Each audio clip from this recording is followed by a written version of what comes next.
We're alive? We are live here at the World Crypto Network, coming from you live from Auburn, Alabama at Mises University, the best week of the year by far. I'm joined by 4 incredibly smart students here at the university, and well, we are going to talk about whatever we want to talk about. But first of all, thank you for joining us today, and let's get into the reading that we always started with. And today we got something juicy. We're going to talk a bit about the 9th Amendment and the 10th Amendment of the Constitution? Declaration of Independence. Constitution. Yeah, okay. You see, that's how bad I am. He's German, it's okay. Exactly. I'm still attending the judges class, so, well, I will learn hopefully soon and hopefully fast, but it's kind of difficult. No, it is not. We're just going to read it. Well, the 9th Amendment. The enumeration in the Constitution of certain rights shall not be constructed to deny or disparage others retained by the people. What is the 9th Amendment talking about? What have I been talking about on this channel for quite some time? Correctly, natural law. The rights retained by the people. The rights that are not given to them by the government, but that are inherent in creation, in logic, in God, in whatever you want to talk about, in the universe. You just have them, and nobody can take them away from you. That is the 9th Amendment. It is in the Constitution, so it is something that is actually real. And if you think it's not real, do some more research on it. Well, okay, let's go to the next amendment, which is the 10th Amendment. And it reads, the powers not delegated to the United States by the Constitution, nor prohibited by it to the states, respectively, or to the people. So, TJ, what is that talking about? Sure. So the 10th Amendment is speaking on where the true separation of powers lie. The federal government's powers are very strictly laid out in the Constitution. It would be nice if we could go back to actually following the Constitution, but that is just a pipe dream, unfortunately. But what this is saying is that every power that is not given to the federal government and not prohibited to the states belongs with the states or to the public should the states choose to stay out of the matter. So, for example, anything not within the Constitution that is something of the states. For example, the general conception in the United States is that the Supreme Court decides what is constitutional, what is unconstitutional. That is not the case if you actually believe in the Constitution. Article 3, which is the article of the Constitution that explains the judicial branches for the federal government, never even talks about judicial review. In fact, the 1798 Kentucky and Virginia resolutions discuss the importance of the state's ability to nullify unconstitutional and tyrannical federal laws. Dr. Tom Woods speaks on this in his book Nullification. You can check this out at the 10th Amendment Center, where they talk about that it is the state's duty to nullify these laws. So ultimately, what this is saying is this is a profession that, in terms of government, local is better. That's where you get more close to a private law society, a society that's actually free and in line with the cultural values of the people. Absolutely. Fantastic explanation. So, TJ, who are you? Where are you from? What are you doing? Just brief introduction to yourself. Sure, yes. I'm a student at Transylvania University, which is located in Lexington, Kentucky. I am also a co-founder with an organization that we have just founded about 2 weeks ago called the Liberty Institute of Freedom and Economics, or LIFE for short. What we're trying to do is we are trying to spread education in Austrian economics and libertarian philosophy to the entire nation. The age range that we have is also astounding. I'm the youngest member of the board at the age of 20, and our oldest member is 26, I believe. So very young people, and we're just trying to make the world a freer place by focusing on younger people, because we truly do believe that the younger people are more open to principles and actually seeing what the libertarian philosophy is. And we believe the best way to win, the best strategy, is to stick true to principle. So that is where we believe. We do not believe in selling out on any issue in liberty. Absolutely. Isn't that amazing? And so next here we have Regan, right? And so who are you? Talk a bit about yourself. What do you do, and why are you here at Mises University? Well, I write for Steemit and Conscious Resistance Network, and I make videos and write articles, and just I feel really passionate about liberty, so that's kind of what brought me here today and last year. Yeah, perfect. So she's from the Conscious Resistance, another great network, similar to the World Crypto Network, that if you like the World Crypto Network, you will most likely like the Conscious Resistance. I just noticed a question in the live chat from Chaotic Crypto. What's the tuition at MisesU? As long as you're admitted, it is free, 100% free. Your housing, the food, the sessions, everything is provided. And it doesn't, the alcohol. it is not just provided out of thin air. No, it is funded by the donors to the Mises Institute. And the Mises Institute relies solely on the donations of the people that support liberty. And many people do support liberty, and especially the Mises Institute. So thanks to the donors, students like us, the poor students that don't have too many Bitcoins, actually have a chance to go here. So that's amazing. I'm going to skip you. We're going to start. Oh, so okay, just, that's fine. you talk about who are you, what do you do? Of course, I'm Thomas. I'm your average guy.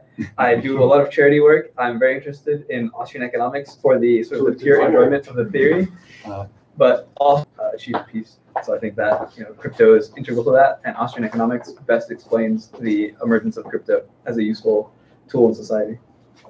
Absolutely, cryptos are a really useful tool, and we're just joined by some other students, so they might jump in later in a second. Hello, everybody.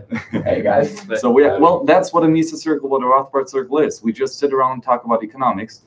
We do this here pretty much the entire day at Mises University. We just put up a camera and a microphone for like an hour of it, so that you guys at the World Crypto Network that can watch the lectures here at Mises University for free at the Mises Media channel. You can go there and watch the lectures, so you're going to have fun with that. But Mises University is also much more about the conversations that you have after and in between the lectures. And so that's what we're going to provide to you here. So Kevin, you were in the last show last night at the last Mises Circle.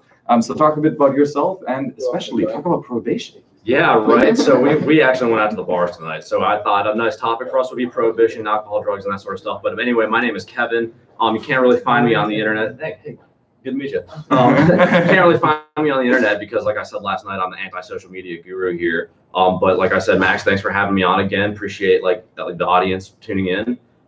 Yeah, and we're gonna get right into it. So I guess prohibition's a big issue, right? We had a big prohibition, a constitutional amendment passed here in the United States in the 1920s, I think it was, and it outlawed alcohol, right? And obviously that gave rise to a huge organized crime syndicate, right? Because there's something that people have, and it's called demand, and there's a demand for alcohol, right? Like a lot of people like to drink, and when you drive industries like alcohol underground, it doesn't eliminate alcohol in society. In fact, it turns it into a criminal enterprise, right? When people can enjoy alcohol in a safe and responsible way in a free society, and they're prohibited from doing that, it turns into basically a bloodbath, is what we saw here in the United States in the early 1920s.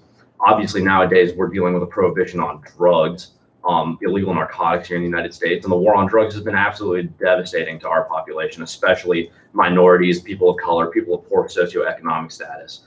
And I mean, it's really the position of the Austrians that if we were to eliminate the war on drugs, it's not going to lead to more drug users. It's going to actually lead for a safer place where people that enjoy drugs, responsibly, can do so and don't have to be, afraid of the state, afraid of the Gestapo coming and knocking on their door and taking them away. And, it's going to reduce the prison population. It's going to reduce drug trafficking and cartel violence that we deal with, from Mexican drug cartels, not to specify any race. There's also other groups, involved in that. But, prohibition really violates, natural laws and all sorts of rights that people have. There's a brief introduction to it, but that's basically my feeling on it. I think everyone should be free to enjoy the things that they like to enjoy.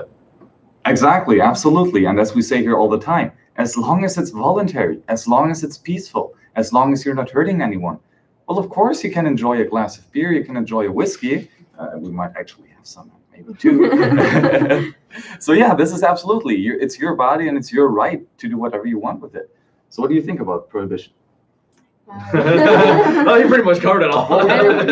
Well, I mean, Jeremy asked in the question in the chat if we can do cocaine also. So, does prohibition cover other drugs or just alcohol? One time at the University of Kentucky, a group of pro-life and pro-choice people were counter-protesting each other. So I decided to just stand out there with a sign that said legalize cocaine, if that shit. I ended up shutting down both protest with that because they were both wondering why the hell I wanted to legalize cocaine. So, Well, can I make another point on this? Let's Well, if hear you those. want to talk about it, yeah. Whatever he says goes. I guess I'm the expert on drugs in this Mises circle. He's the cocaine Yeah, expert. I guess. But okay, so we talk about like harder drugs like cocaine, heroin, methamphetamine, even that sort of thing. And you know, I guess from a reasonable person's perspective, you ask someone like, hey, like, why don't you do heroin? I'm assuming you're not a heroin user. Like, why don't you do heroin? Most people's answer isn't going to be, well, because heroin's illegal and I would go to jail for using heroin. It's because, like, well, I don't want to do heroin. Like, I don't really think that it's a valuable, you know, thing to put in my body. It's not a valuable pastime. It's not going to be beneficial to me in my life, right? And I think people generally, if we take the moralistic perspective on it, you have the right to determine what you do with your body, even if it's a detriment. And I don't think that, you know, I mean, I think there's societies in the world like Portugal, for example, which has done complete decriminalization of all drugs, has, in my understanding, seen a reduction in drug abuse and drug abuse deaths. And they've started to treat the problem like a health issue, a public health concern, as opposed to a criminal issue, right? So one, they've reduced the need for prisons and for, you know, the military, the police and military to be involved in restraining society. And two, people have been able to access, you know, there's a lot of people that like do heroin that don't want to, right? Because it's an addictive substance and they get caught up in the cycle. And when you have, you know, the ability to go without real repercussions and get treatment and get help, you know, that allows you to better your life. And, you know, if you admit that you made a mistake, well, you know, you can better yourself. When you live in a prohibited society, you don't have that option. Yeah, absolutely. But it is important to realize that prohibition only applies if the government forces the citizens overall in the country to not produce and drink alcohol, cannabis, cocaine, heroin, whatever. Might even be something else. It doesn't have to. You are the king. You are the sovereign. In your house, you decide if you're going to use alcohol, if you're going to use drugs, and yes or no. So the question was, I think again by Jeremy, if the Mises Institute allows cocaine on their institute. Actually, no, they do not. They don't. Because they do prohibit smoking. Smoking is not allowed on the property, on the campus of the Mises Institute. Why is this okay? Because it's theirs, and they can do whatever the hell they want with it.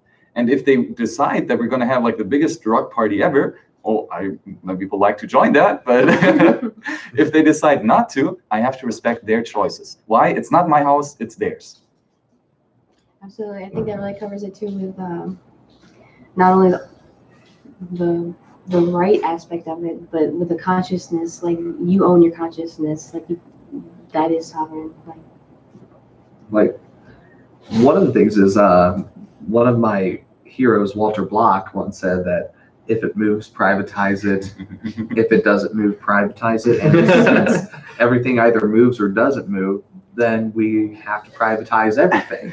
And that's things that there is no strong libertarian answer on drugs except for the government should not get involved in it. It is up to private property owners what they do. If you want to run a crack house, you can run a crack house. I mean, that's more the CIA's job. Burn. So I'm about to be added. You're gonna be on a watch list, yeah. I'm gonna be added to the See you in the gulag, dude. Yeah. Hey, free trip to Siberia. Yeah, right. But so that's the thing, is it's up to your personal preference. The libertarian philosophy is actually very limited. It's entirely up to politics. It's not a question of what should your personal cultural preferences be. And that's actually quite important. And that's something that's so brilliant about the West, is its acceptance of different cultural beliefs. So. Yeah, absolutely. And again, you know, if you do not want to use drugs, don't do them. It's as simple. And if you don't like to drink alcohol, don't drink alcohol. And if you don't like to go to the cinema, don't go to the cinema. It's all your choice. We are free human beings, and you choose what you're going to do or not. But what you cannot do is force us not to drink alcohol, or to force us not to stick up a heroin needle in our arms. Yes, it might be bad for us, but guess what? We have a right to be bad to ourselves, and you have no right from stopping us. So I would say that this entire thing is basically a natural law. Can I make another point about that? So like this is going to go to like the theory of rights and where that comes from, right? So if we where the only time you could delegate rights, say, to a government is if you already own those rights as an individual. So like say I see someone out on the sidewalk in front of my house smoking a joint, and I were to go out there and forcibly apprehend them and throw them in a cage, right? People would think that's absurd. What are you doing? You don't have the right to throw someone in the cage for smoking a plant, right? But that happens every day to tens of thousands of people in the United States. And like the government claims, well, we have that right because like it's our job to keep the people safe. But like, no, I mean, when you think about it on that level, no one has the right to put anybody in a cage for doing something to their own body. That it's a victimless crime outside of the property that they own, right? So I can't stress enough this natural law, moralistic perspective when you're talking about prohibition. I mean, we're talking about crimes that have no victims other than the people that already own, what's being harmed. And I mean, just in the Austrian tradition, there's otherwise, I think. I can add something to that, yeah. So beyond just the concept of rights, which are slightly more abstract, I think one of the most fundamental moral imperatives, the golden rule, or do unto others as you would like to have done to yourself, or put another way, like Save the rapist. Accept that, yeah.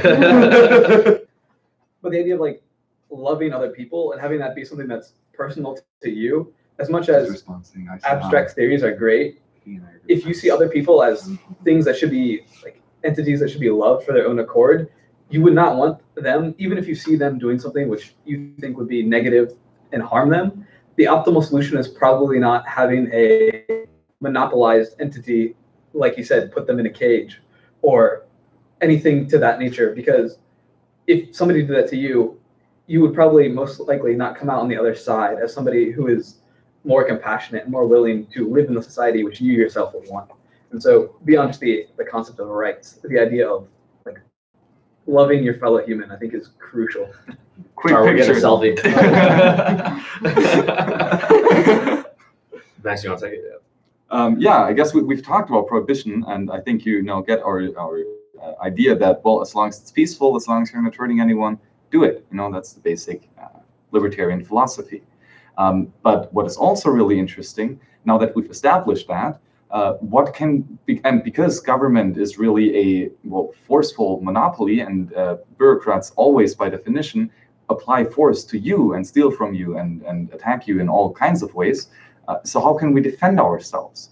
And a nice, let's say, a mixture between a practical approach and a philosophical and economic approach is something called agorism. And it happens that we have an expert on agorism here in the house right now. So, Regan, please talk a bit about agorism, what it is. The way I see agorism the most, I think, is really about building the new and maybe focusing on that more than trying to fight the old.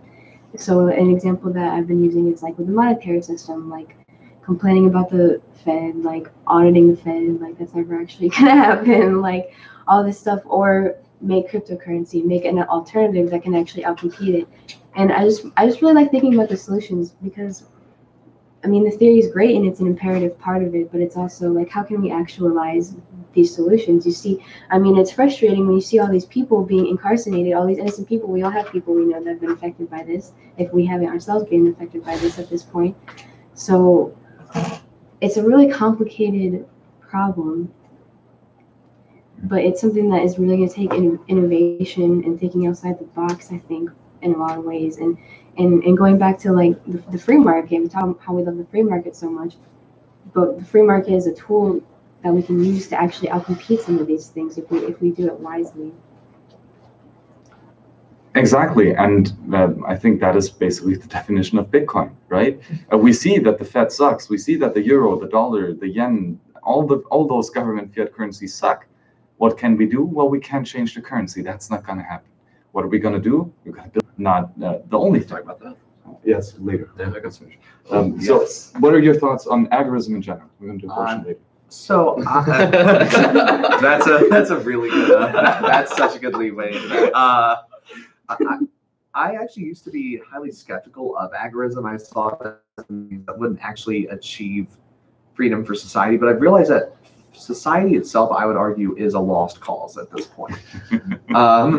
This isn't even a pessimistic view. This is actually incredibly optimistic. Harry Brown, a Libertarian Party presidential candidate, wrote a book called How I Found Freedom in an Unfree World, where financially independent from them, to where you don't need these individuals, because that is an attainable feature of life. And I think that's essential. We can see that agorism just had an immense victory for gun rights that we never thought we would see ever, with Cody Wilson winning a federal lawsuit saying that no gun law applies if you are 3D printing the gun because, and they said that it is protected speech and expression. So this just shows where it can go to where you can actually surpass and bypass the laws of the state by out innovating them. I don't just express agorism as the only strategy. I'm one to say that we should have total war against the state. People like Rand Paul, who are going in fighting for auditing the Federal Reserve, Thomas Massey, who tried to introduce a bill to vacate the UN from the United States of America, and the Department of Education, Justin Amash, who is critical of the current anti-constitutional order. These are all individuals that we should support as well, but I do believe that we should also commend agorism when it works. Exactly, absolutely. And the important thing to realize is that when he's talking about fighting against the state, we're not talking about aggression. We're actually talking about self-defense, because you are being robbed from 24/7. You're being physically attacked most of the time, actually. You know, if you go through TSA, for example, you break a law, a man-made law, which is not the natural law, which is not based in true morality, but just artificially created words on a piece of paper. You break that stuff all the time. And so the government has an excuse to come to your house, pick you up and throw you in a cage pretty much 24/7. So you live under the threat of violence nonstop. And we have a right to defend ourselves. And that is what agorism is. Well, no, agorism per se is not about that, because agorism says, yes, we do have the right to defend ourselves, but more importantly, we should make sure that we don't even need the defense, that we just build up a system that is so much better than the government itself, that we don't need it no more. For example, Bitcoin. You know, you don't need to use the euro anymore. Use Bitcoin. It's as simple as that. Sure. So I can give, if you've never heard of the term agorism before, so it's a theory primarily proposed by Samuel Konkin III. You can Google that, and I encourage you to. But the term comes from the Greek word agora, meaning a place where people come together to do business and thought. And so, as opposed to something like we read from the United States Constitution, so instead of having all of society be written down and then extrapolated from there, people will and tend to come together for their own purposes to interact and try to better the situation and cooperate with others. And so this idea of the agora is that people, regardless of if somebody says you can or not, will decide to and should decide to voluntarily cooperate in order to better their means of existence. And I think like an interesting point as well is like a lot of times like Austrians get looked at as like radical capitalists, and like our only motivation is to do things like for profit, for money. And like there are a lot of people that are agorist believers and like try to live in agorist societies often come together with like altruistic means, right? Because they find a lot of value in helping people in their community and doing so without making a monetary profit, right? When you can do things that better your community as a whole, better the people that you know and love. And that's another aspect of the voluntary society where you're not restricted by people telling you what you can and can't do. Like you can come together and associate and do charity work or do, nonprofits or like anything that you can think of to help yourself and your community that doesn't involve profit motivations, just because you're a good person and you want to help the people that you know and love, right? And I think that's a big aspect of like what agorism really tries to get across. Can I sort of push back against that real quick? Sure. So I agree with you that money isn't always the motivation. And in general, I do believe that if you're going to do something, you have an ulterior motive in which you're going to benefit yourself as well. So even if it seems like it's a physical loss of something that you are doing, it's because you do value your community. It's to where you are gaining through that.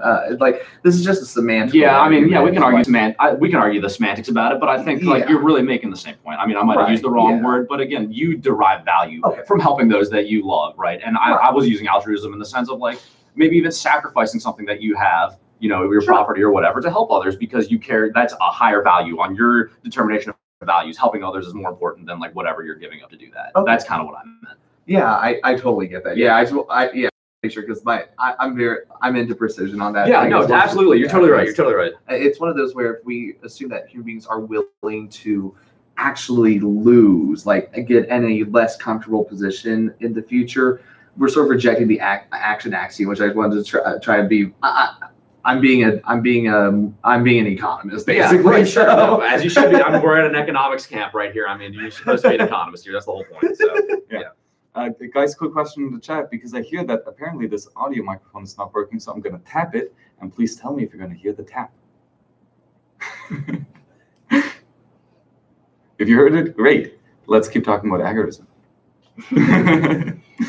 And I think, like talking about that, like, because I think agorism, there's like a micro level and a macro level, and with the micro, like community building, it's hard work. Like it is hard work, whether you want to think the incentive is for you or for others, and I think it's a little bit of both, or it really is both. But like I was saying, like this is such a complicated problem to try to find solutions to these problems. So it's going to be challenging work, and we can talk all this shit on the government, but at the same time, if the government isn't the one taking care of people, like we have to sort of take responsibility for this stuff and like get that independence back. And that's kind of like on a micro level. That could be anything, even just like using cryptocurrency, or all these kinds of strategies. But on a macro level, I think it gets even more interesting when you start thinking about like startup societies, special economic zones, micronations. It's really kind of, and it's already happening. A lot of people don't realize there's thousands of these around the world, and it's creating this market of governance. And I think that's a really interesting topic too. Thank you. Absolutely, yes. And I also always have the question of how can we, organize ourselves, and how can we get together in small groups and do stuff and educate others and help others.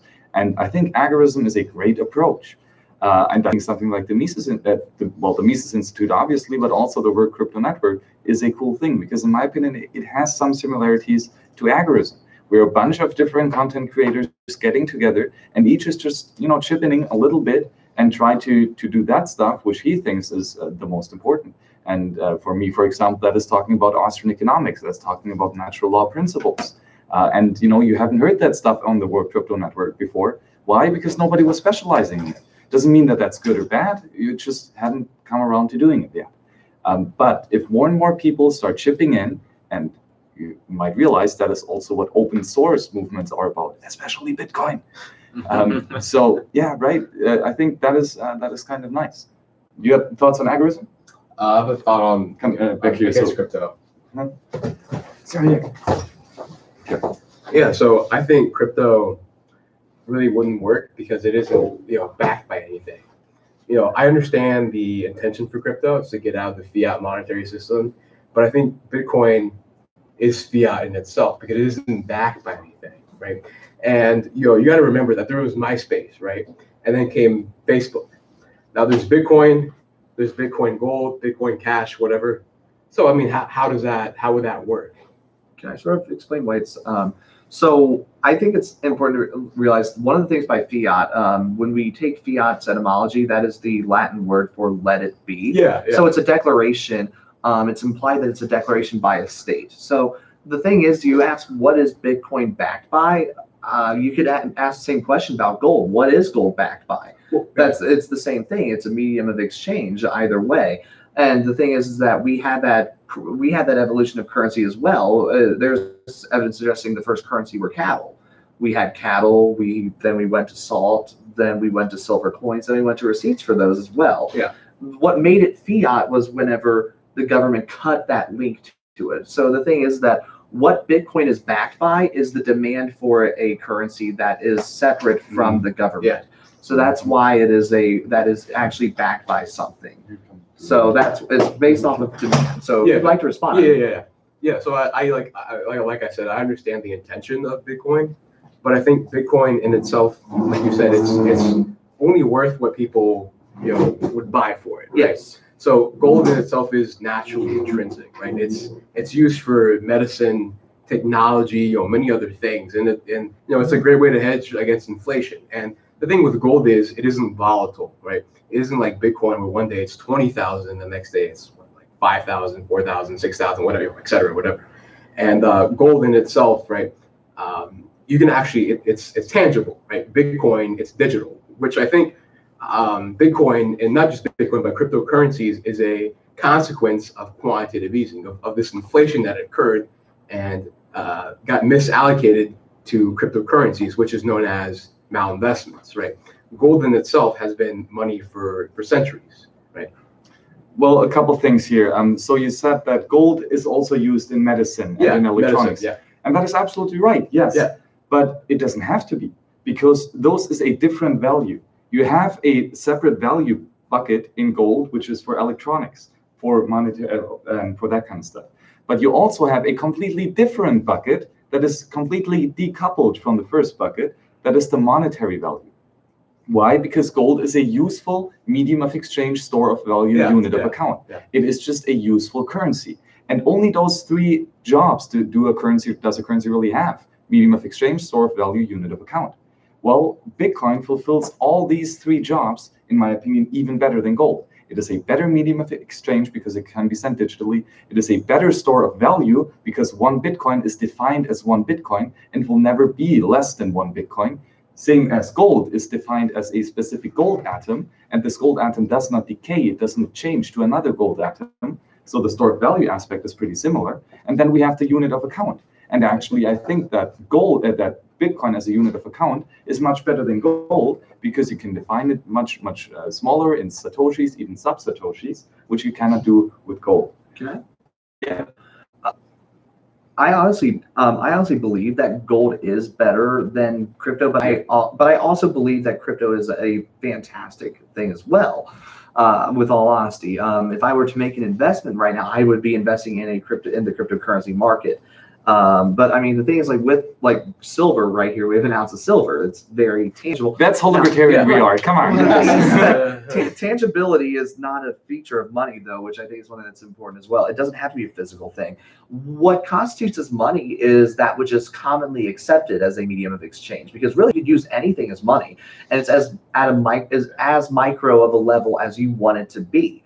Gold is still money because there are still individuals who accept it as money. Bitcoin is money because people still accept it as money.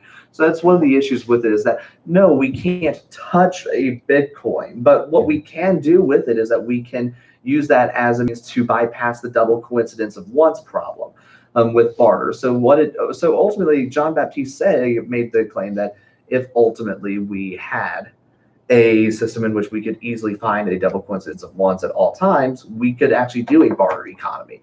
But since that's not possible, we have currency, and that's what gives currency its value, is its ability to be as a double coincidence of wants.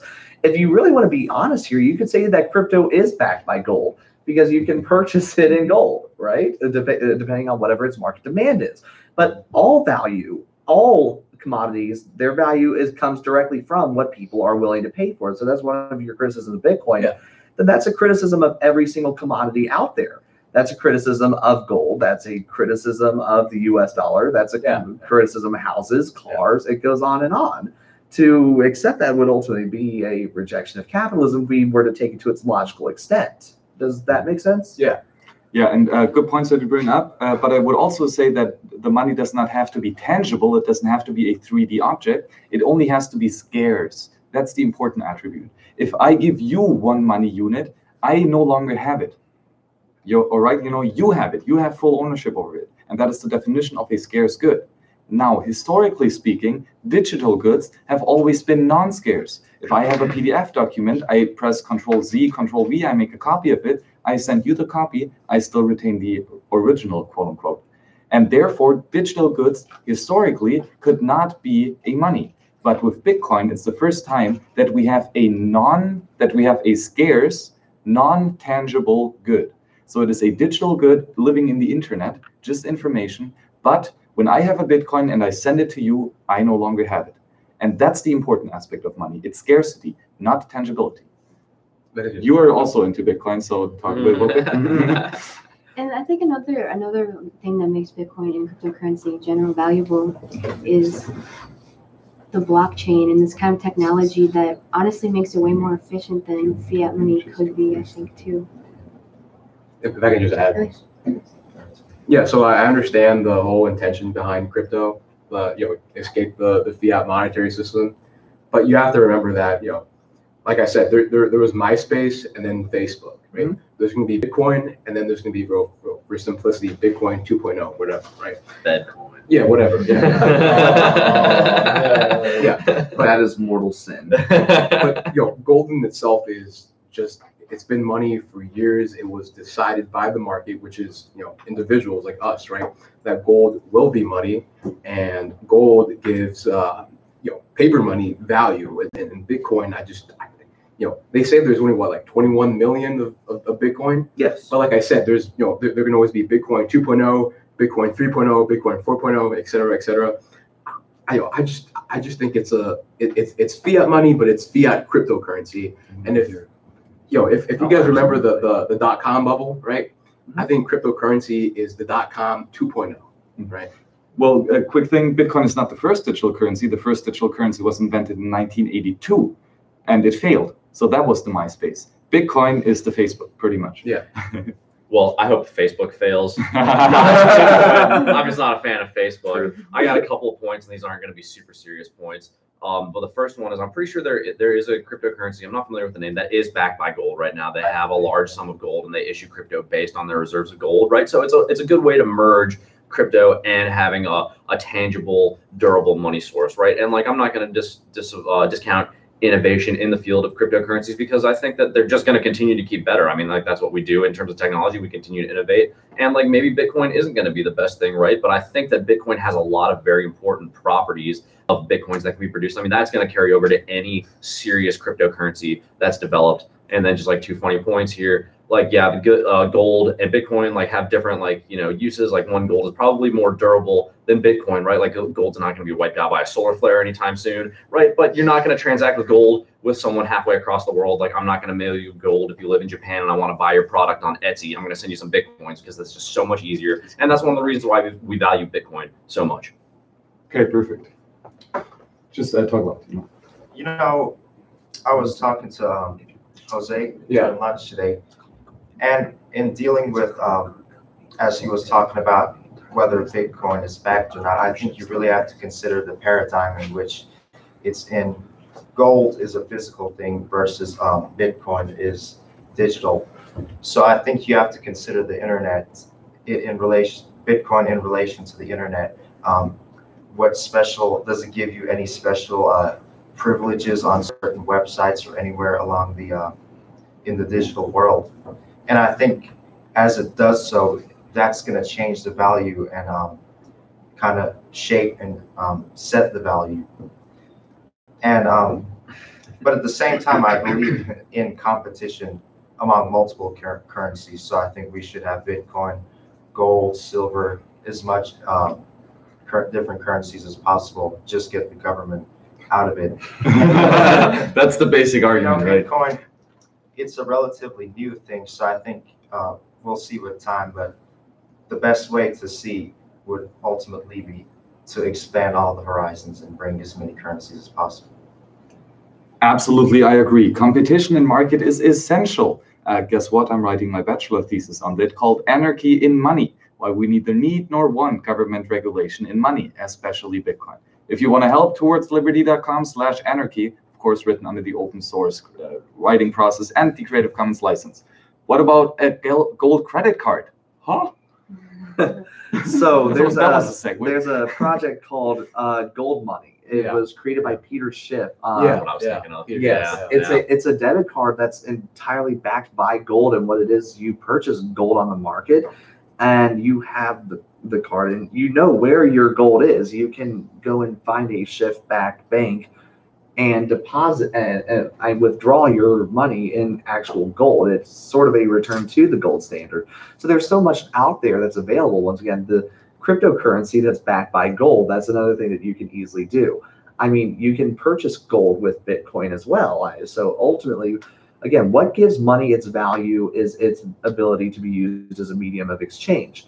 Anything that we have can be used as money. It's just what matters is that people commonly accepted that. So that's really what's important, is that either way, whether you're a gold bug, which like me, to where you won't leave your home without at least 1 ounce of silver, or if you are a Or if you are a crypto crank and you are constantly checking to make sure that everything's going, or if you just use the Forex exchange, which that's another viable option to make money off of the ups and downs of the corrupt fiat system. It's still a good means for you to actually surpass and just get past the government and create your own wealth. Absolutely, I agree. And those credit cards, they are useful as a medium of exchange, but you have to remember, you use the credit card system. And the credit card system is inherently broken. And so what actually happens is, and that's the same for a credit card backed by Bitcoin or by gold, is that you have gold or Bitcoin in your store, in your vault, basically, and you, at the point of sale, exchange it for fiat currency. And then the fiat currency is being sent to the merchant over the credit card network. The credit card network is broken, though. So yes, this might be a good alternative to use gold, but you're not actually using gold. You're storing your value in gold, and then you're selling it at the point of sale. You have to pay a high price for that, especially, fees are high, and security is fucked, so that sucks. And so what you could rather do is hold just your vast majority of wealth in gold, or just a majority, whatever you want to do, and then always keep, let's say, 5%, 10% of that in fiat, which you can exchange on a liquid exchange that will have better fees, and then just use the fiat in exchange, because that's basically it. If you want to use gold as a money, silver as a money, Bitcoin as a money, use it as a money. Don't use a credit card. Use Bitcoin, use gold, use silver. You can do it. You just have to ask the people if they're going to accept it. On the point that Jose is making here, I think he shares the opinion of most people, honestly, who don't believe that cryptocurrency has the ability to be money, or that even it's something like a scam. And I think that whether or not cryptocurrency will be adopted by the mainstream relies on things like, the World Crypto Network, which help to educate people, and we'll listen to objections and be able to help clarify them if possible. And so I think it's important to listen to things like that so that we can better articulate them to people who would otherwise be uninterested, because we also have a vested interest in them using cryptocurrency, even if they don't care about what the government does. For us, we do. And so having them be on our side without them even knowing per se, I think is valuable. I'm going to make one more point about the gold money project. If I'm to understand correctly, if you get a large enough balance with them, they will actually send you the card that you use to make the transaction made out of solid gold, right? And I don't know how much it weighs. Maybe it's just a single ounce. So it's only if you have a $1,300 balance with them, but they'll send you a card made out of solid gold. And that's gold that you can take to your local gold dealer, pawn shop, whatever, anywhere that accepts gold, and exchange it for its weight in gold. So you actually do have a tangible asset along with that, right? So that's just like a fun little thing that they offer. That's just Peter Schiff being a show-off. Peter Schiff being Peter Schiff. Yeah, but that's just Peter Schiff in general, and I love him for that. Yeah, I thought that was a funny feature that they offered, and that totally got me on board with what they're doing. Yeah, that's a cool idea to do that, and you can do that with a good money. You can do that with fiat money, but you can do that with a good money. For example, in Bitcoin, you have open dimes, little USB sticks that have a certain amount of Bitcoin on them, and you can prove by looking at the USB stick that there is still Bitcoin on there, because the little plastic chip is not yet broken off. So you have stuff like that in Bitcoin. You also have paper wallets, for example, that you can change around from A to B, sealed with a hologram or something that that the Bitcoin has not yet been spent off. So there are stuffs where you can use tangible Bitcoin as well. And I'm excited where the future is going to be, because in a free market, we will have innovation and we will have competition. And some cool stuff is going to happen in money in the very, very near future.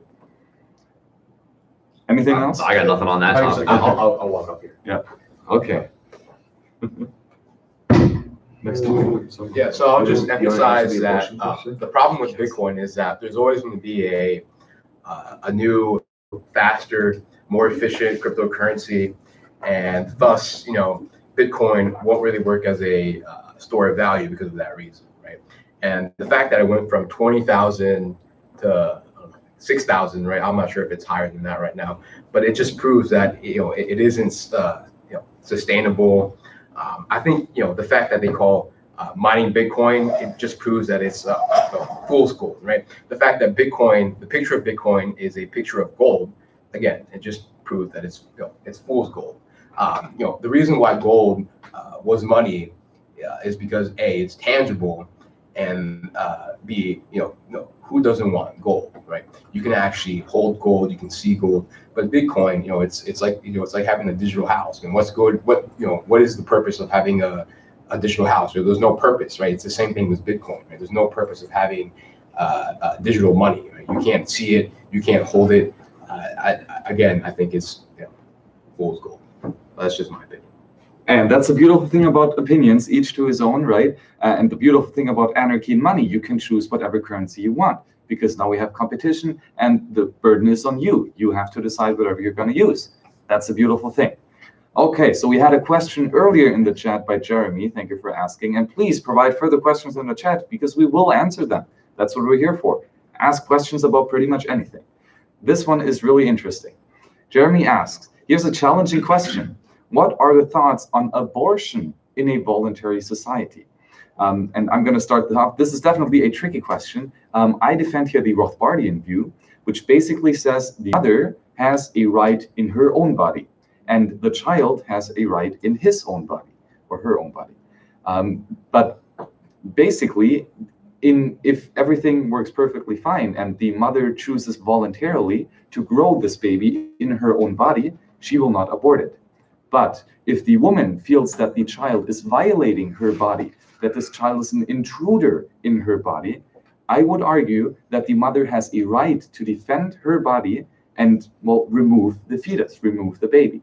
This might be a edge opinion, but I actually think this is quite nice. Of course, there are always differences, and you have to look at that on a case-by-case basis, but that's just my ideas. What do you think about it? So I take a pretty complex view of abortion. Ethically speaking, I'm very much a pro-life individual in terms of if I were to impregnate someone, I hope to God that woman would choose to raise the baby with me. But this is sort of an analogy that I sort of give. If Regan were to drug me and put me on your boat, because I'm pretty sure she could easily overpower me. Strong woman. Right. Yeah, she's a strong, independent black woman that don't need a man. But if she were to do that, and I wake up and he's like, what on earth? I did not invite you on this boat. Get off of my boat. He has every right to remove me because I'm there on his property without it. What he doesn't have the right to do is shoot me because I wasn't there by my own. I'm not a stowaway by choice. I'm a trespasser, but I'm still an innocent trespasser. So he can remove me. He can evict me. He cannot kill me, though. So the thing is that this is a compromise that actually doesn't compromise libertarian principles. It's that you have the right to evict the infant. You do not have the right to kill it, however. So this actually saves all third trimester babies right now, because right now in the third trimester, an infant can survive out of the womb even though it hasn't fully developed under current medical technology. If he were to evict me in the first trimester, then yes, that would kill me right now. But the fact is that that is within your right. But this is a compromise that saves that instance, to where you don't have the right to kill someone if they're able to survive on their own. So he kicks me off the boat and I can't swim. I drown. That's not his fault. The murderer would be Regan. So because she put me there against my will, right? So that's sort of one of the instances that could be given. So there's no murder actually committed in that sense if an infant dies after being evicted, unless this is the instance of rape. I would argue that the rapist at that point is a murderer, because this person created a baby against both the mother and the infant's will. If the baby dies because of the eviction, then the rapist is a murderer. That's where I would draw the line. This is a really tough one to really ponder on. I think I briefly mentioned this idea of like a market of governances, and I almost think it's something that, of course, no one's ever going to fully agree on it. It almost have to be something that different private governances would have to work out in different ways, if that makes sense. I don't know. I can't foresee anytime soon like people really agreeing on this, because even with myself, I have lots of complicated ideas and feelings about this. I'll take it. So I've kind of got an idea about how I feel about this. I haven't really expressed it before, so I want some criticism from you guys on this. But I think we as Austrians, and especially in the Rothbardian tradition, tend to be pretty callous about our opinions on these kind of things, right? Which, and not necessarily saying we're wrong, but we want to take a view of this. Maybe this is for property rights. We can evict people. But I kind of want to take a look more at like natural rights and like the history of like, or not the history, but like the facts of like biology and medicine. And the way I look at it is like, I think we generally all agree that taking a life is wrong, right? And we all agree that like third trimester babies are essentially living, essentially are alive, and to take the life of a baby in the third trimester is wrong.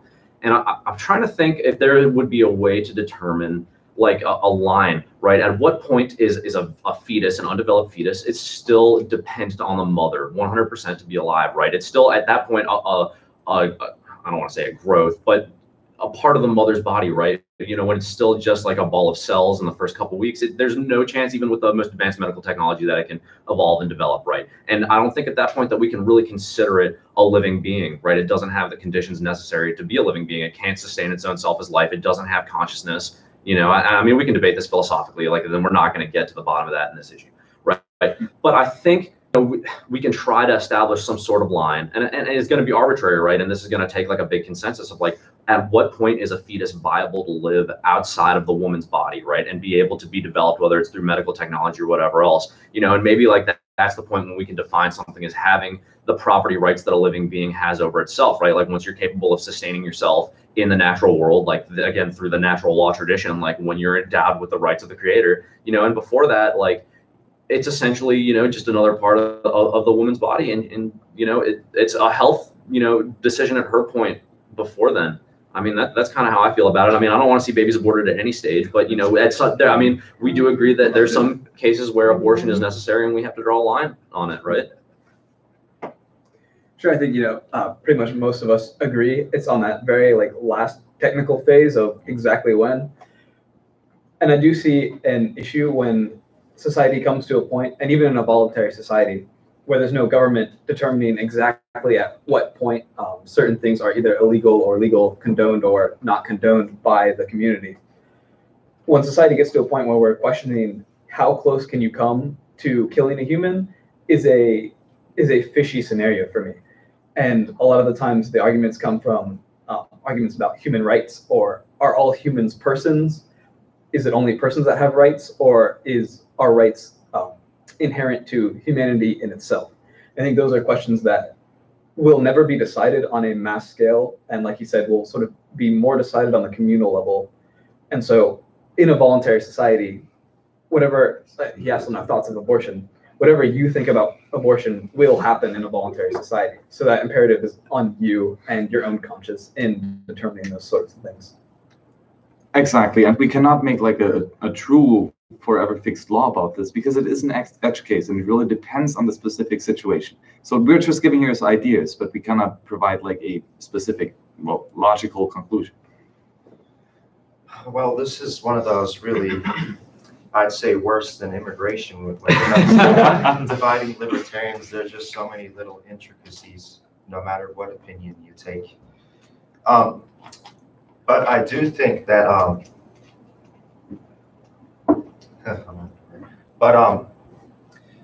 you have to taking a private property rights approach is always a great thing, and I've applied it to many things, including the internet and such. And I'm 100% pro-life, but I agree with kind of the Rothbardian and Walter Block opinion that we need to use the private property approach, and if consider this person an invader. But I do think no matter what stage the baby is at, to throw it out would be like if someone innocent came into my house, and I had some wolves or something in the backyard, to throw it out there and let it be killed. And I think it's also important to consider whether it was a voluntary act or a case of rape, because if it's voluntary, obviously the baby came in there without any force, versus the other way around, the person forced it there. But at the same time, in either case, the baby is innocent. So it becomes complex again. Do we go after the rapist, or in the case of voluntary sex, who is at fault? Would nobody be at fault? So it's really something that I can't settle or anyone can't settle. So, and it's going to take years and years of debate, and we'll never get to a proper solution. But I do think the libertarians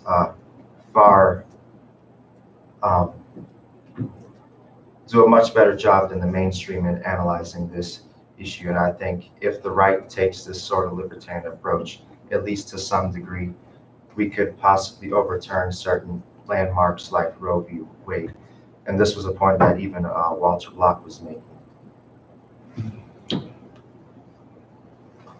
Yeah, so in regard to abortion, I'd refer to Locke that we all own our bodies, right? And so if we all own our bodies, I think that, abortion would be okay if it's voluntary. Right? If the woman wants to abort a kid, I think it's okay as long as, she makes that decision. And therefore she could, provide a company with money for that service. So I agree with abortion so long as the woman, agrees with it and then pays a company for that service. So. Okay, we talked pretty much about abortion. Any final topics? Yeah. One thing. So the assumption of the baby was innocent, or if it was through consensual sex, you agreed to house the baby until birth. The issue at hand with that is that's assuming that a sperm cell is in fact a living being. I believe that life starts at conception, but the fact is that conception is when an egg is fertilized, because a sperm cell is not a fully developed cell. It's actually a part of the father in that sense. So at the time of entry, scientifically speaking, there is no living being for there to be a contract with. A contract implies agreement between two individuals. It takes around 30 minutes to 2 hours, depending on how fast the sperm cell travels. And this is how Walter described it in that sense to it, because there is none in that sense. The eviction argument still does apply, because sure, you never consented to have me on your boat after this absolute beast drugged me. That doesn't give you an obligation to keep me on, though. It just gives you an obligation not to kill me, just to evict you. You can evict me or you can keep me. It's fine, whichever one you want to do. If you evict me and I die because of it, I might say, hey, I can't swim. I'm going to say you're a bad person, but I'm not going to say that someone should initiate force against you for that. You know what I mean? Absolutely, all great points. And also another interesting question that Jeremy brought up in the chat. Please comment in the chat. We really want to hear your questions. Ask us anything. We will debate anyone we will debate anyone on any topic at any time. That's pretty much for any fee, which hopefully is a lot. Yeah. Well, so his question is: in a voluntary society, can a woman sell her baby? Very interesting question and very, very complex. And I think to start off, let's first do the step before to build up a foundation and then conclude logically, right? So can I sell myself into slavery? Can I, as a free human being, sell myself to another person for unlimited time so that this person can receive all of my physical labor and all of the products and produce that I produce? And I would say, and actually I talked with Walter Block about this because I talked about Walter Block this because it's interesting and I did not know a nice solution. And so his argument is, yes, absolutely you can. Why? You own your body. You own yourself. You own your consciousness. And you can only own it if you can sell it. If I cannot sell something, I do not have full ownership over it. And I think this is a really compelling argument. Although you might say that the free will is inalienable. It cannot be taken away from you. So you cannot really sell your free will, but you can sell your body and all the products that it is going to produce. So Walter sort of talks about this as well in Defending the Undefendable. Great book. Very good book. And in other articles, you asked a question to Walter, and he's published at least 9 articles on the topic already. I don't know how the man does it. But one of the things that he really talked about is that you do not own your child. What you own is the guardianship rights to the child. So you can never own a child, but you can own the ability to tend to the child. That's one of the problems with our modern society, is the incredibly difficult process of adoption. Because there are plenty of willing and loving parents that do not have children and would love to adopt, but are unable to because of unnecessary government restrictions on this. So to answer the question of can you sell a baby, no, but you can sell a guardianship right. And that's the thing that really helps with adoption. Adoption is a very good alternative to abortion. If you really want to stop abortion without violating anybody's rights, then what is necessary is to make a cultural shift to make adoption as easy as possible. And if you had a monetary incentive to it as well, that's all the more reason that people would carry their child to term as well. So, okay, can I make a couple points on that? Yeah.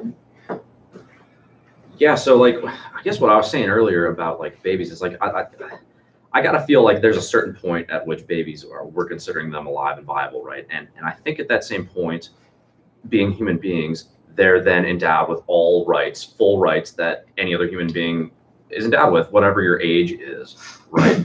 and like you're saying, like we don't own the right to human beings or other human beings, just only ourselves. You don't own other human beings, and we all agree that that's like unethical. And in a society where you can sell your baby, even if we're saying that this is for good reasons for adoptions, like that's going to incentivize people to turn into baby factories and start pumping out kids and selling them on the free market, which I don't think we really agree is generally a good thing. Okay, why not? Why not? Yes, well, but because then or like doing all sorts of things. That's right? wrong. I mean, that is wrong. That's wrong. But I'm saying like we're incentivizing like this ability. Like, I guess I'm saying like ethically, if you want to provide a better life for a child that you can't provide for, well, you should be willing to part with that child for free, right? Just for the sake of the child. Like if that's really what you're giving up a child for, I mean, and that's an ethical opinion, and like that's debatable, right? Sure it is. But again, I think like at a certain point when you're endowed with rights, you're endowed with all rights. And the problem with children is that they're not capable of consenting to like contracts and like what their rights are at some point, right? But I think that going ahead and transferring their rights for them is kind of a violation of that, right? And when we do that, we need to be at the very utmost careful in how we're taking or manipulating the rights of children are put upon us, right? And we're just like, oh, well, someone will give me $100,000 for a baby. Like, forget this baby's rights. I mean, like, you're incentivized to do that at some point, really. I mean, especially when it's like no questions asked, like someone's going to give me a lot of money and babies are a hot commodity. Like, we're looking at a really slippery slope ethically when we do that, And so, like, I just really want to caution against that. And I think we should be very conscious of the full righthood of children at the moment of whether it's conception, like you believe, or a viability, like I believe. Right. Yeah. But yeah, one second. But the thing also is that, if we speak of natural law principles, and this means if it's right to sell one baby, then it is right to sell 1,000 babies, because we don't care about the quantity. Of course, you cannot sell a child into slavery. That is, of course, wrong. But you can sell, as you say, the guardianship. The guardianship. That was a nice word. I really like that. Yeah. So one thing okay. Yeah, I'm gonna use that. One thing I might add quickly, and it's just because I'm wrestling with this issue recently. It's not so much whether or not abortion is right or wrong, but what's the best possible solution for abortion. So presently, as we learn with drug prohibition in most economic circles, is that it's not the illegality of it that forces people not to do it or to do it. I don't do heroin not because it's illegal, but because it's stupid to do, and it comes with all sorts of associated risks. So my concern is if we did legalize abortion, that women, because they're doing it because they want an abortion, not because it's illegal or illegal, they will still pursue an abortion. And I think that by illegalizing it, that they're going to have to go through sketchier channels, back channels, things that are going to certainly increase the risk of anything going poorly. And I'd rather be able to provide, say, free market option certified for a woman to get an abortion than going to a back alley with, whatever nefarious tools you can imagine in that kind of scenario. So it's not so much an ethical question to me as a pragmatic question. And I think I like to apply a lot of, like I said, drug prohibition logic to it from that standpoint. So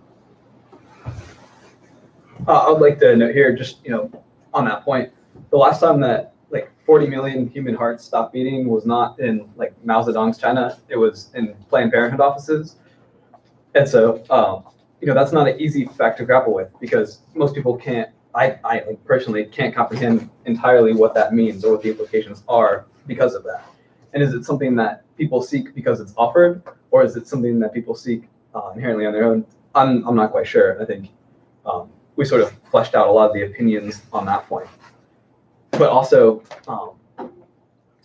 the concept of stewardship and the concept of ownership are slightly different. And so, like, if you have an apartment and you're renting, you don't own the apartment. What you're charged with is stewarding the apartment. And so you still have responsibilities and rights for the thing, even though you don't have complete ownership. So do you own your baby? Somebody asked. Not exactly. I think a better terminology would be stewardship on the topic. Yeah, so I'm gonna make a couple points. First off is like, I think we really badly need, this is gonna like side with the cultural Marxists, I guess, but we badly need a big time female Austrian economist and like, someone of the philosophy to come in here and clarify some of these issues, because like we're kind of spitballing about this as men, and a lot of these do have to do with like women's rights, and those are actually a thing that need to be addressed in some capacity. And I was just thinking about it while I was up, that like the concept of guardianship, right, inherently implies like a protecting nature, right? And to transfer guardian rights over another person is putting at risk the protection of that person, right? So it's like, I mean, if we're going to define what you have over your child as the notion of guardianship, as protection against all things or whatever it is, as soon as you cede those rights, that is almost taking a contrary action to the nature of guardianship or protectionism. And we need to really flesh out that idea and like the words that we're going to use and like how we think about what those mean before we go ahead and say like, a woman should just be able to sell her baby, transfer guardianship rights, like whatever it is. I mean, that's a really bold step to make, I think, if we're going to look at it from that perspective. Sorry, what were we talking about? Abortion and selling your kid into or selling the owner yeah, I got one of those too. Parenting of the kid.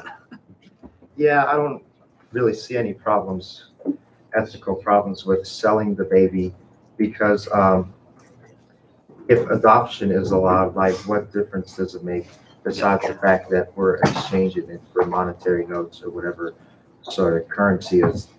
Obviously, until that baby can start homesteading, he doesn't have full access to his rights. He or she obviously has some rights, but they will get access to the full extent of those rights when they become an adult. And then at that point, they can do whatever they want, whether they want to give their rights away. This is the inalienability issue that Dr. Block talks about. But I think even to do that, even to give your rights away, you have to first have full access to your rights to be able to make that decision. But when you don't, it's really up to the guardian to make certain crucial decisions. Obviously, they can't do anything limited. Yeah, absolutely. Really good points. Anyone else got something? Not concerning abortion, though. I mean, I'd be willing to discuss the current economic affairs of the United States. That's applicable. Well, it is horrible and it sucks on pretty much every level. But what do you think about it? Yeah, so I think that we're in a serious situation right now because we just cut taxes, but we didn't cut government spending. Right? So there's the inflation, right? Because the government needs to fund its programs through its welfare programs and military expansion through inflation. And so what's going to happen is that currently there's upward pressure on interest rates, right? And all these malinvestments are going to just be exposed. And I think that the Federal Reserve won't allow this recession to happen. So what's going to happen is that the Federal Reserve will become in QE4, right? And if you remember QE 1, 2, and 3, that was essentially inflation, right? And so QE4 is going to be hyperinflation, right? That's my opinion.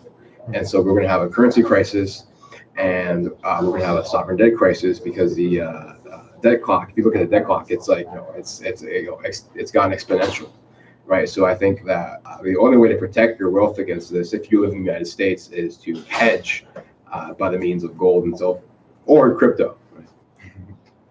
Can I respond to one of the comments in the chat? Oh yeah, absolutely. So one of the questions was how long until you think, let me see, I don't get it wrong. How long do you think the masses will see past the blinders of the government? So that's a sticky question because frankly, if there was any time for that to occur, I think we live in that time or we're getting close to that time. The wealth of information that's on the internet, I mean, the fact that we can discuss this to a live stream of, you know, whatever amount of people, it shows that the information is readily available. It's just really wake up the masses. And we live in such a polarized time where it's almost like you can look at the same piece of logic or the same piece of news and radically interpret it in two different ways. So I'm not sure if there's ever going to be a necessary time when all of a sudden people realize, hey, you know, we're getting screwed over by our government. Like I said, I think the evidence is there right now, and I think it's readily available, given, you know, the information age we live in, and just some people choose to interpret it quite differently than other people choose to interpret it. And so I think it all depends on the framework with which you approach it. But in terms of like a mass awakening, I'm not sure there ever will be one unless we get probably a massive debt crisis, which is, I mean, we're already almost there. So yeah, maybe it is feasible. I don't know. But yeah, good points that you all bring up. And I agree with pretty much everything that you say. I would say that we are in a war, and it is a war of the mind. It is a war of ideology. Government indoctrination and government mind control through the control of the public school system is really strong. And it has been going on for several hundreds of years. And even before the government started doing this, monarchs were doing this. So what we need is education. And what we need is the availability of information that you will receive externally. And you as the individual will have to try to understand this information through reasoning, right? Through logic. And eventually, when you've understood the information that you've received externally, you can act upon that. And if you act in accordance with the understood information, that is what I call wisdom. Not just I call this is the trivium. This is the way that we learn through logic, rhetoric, and grammar, logic, rhetoric, you know, information, understanding, action. That is the only way to achieve wisdom, according to this ancient law. And I think that is where we are right now. We just need to provide the information, and we have to let the individual for himself try to understand it. And let's hope that he comes at this problem with a free and open mind, and not with the mind that has been indoctrinated by government.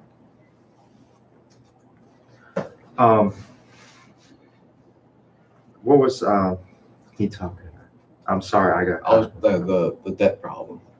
Oh yeah, that's what I wanted to talk about. You know, call me a pessimist, but I'm just a realist. I don't think we have much hope unless we actually get a genuine, no compromise, hardcore movement. And even with the debt crisis, you know, you see people like Ocasio-Cortez and Bernie Sanders and all these radical pinkos, these commie bastards. So, I think with all these, with crony capitalism, which is responsible for these debt crisis and the Fed and whatnot, rather than seeing genuine libertarian pro-freedom movements, rather we have movements like Occupy Wall Street and these radical socialist lefties taking over. So right now, the current state of affairs, we're definitely a lot better off as libertarians than we were, let's say, 10 years ago, or even worse past then. You know, we didn't have the great minds like Rothbard 50 years ago or so in prominence. But compared to even 10 or 5 years ago with the internet, it's sort of a blessing and a curse. It has its downsides and its upside. You know, humanity evolves, and it seems that we've evolved so much that it's become degenerative, like with wars and these great missiles and whatnot.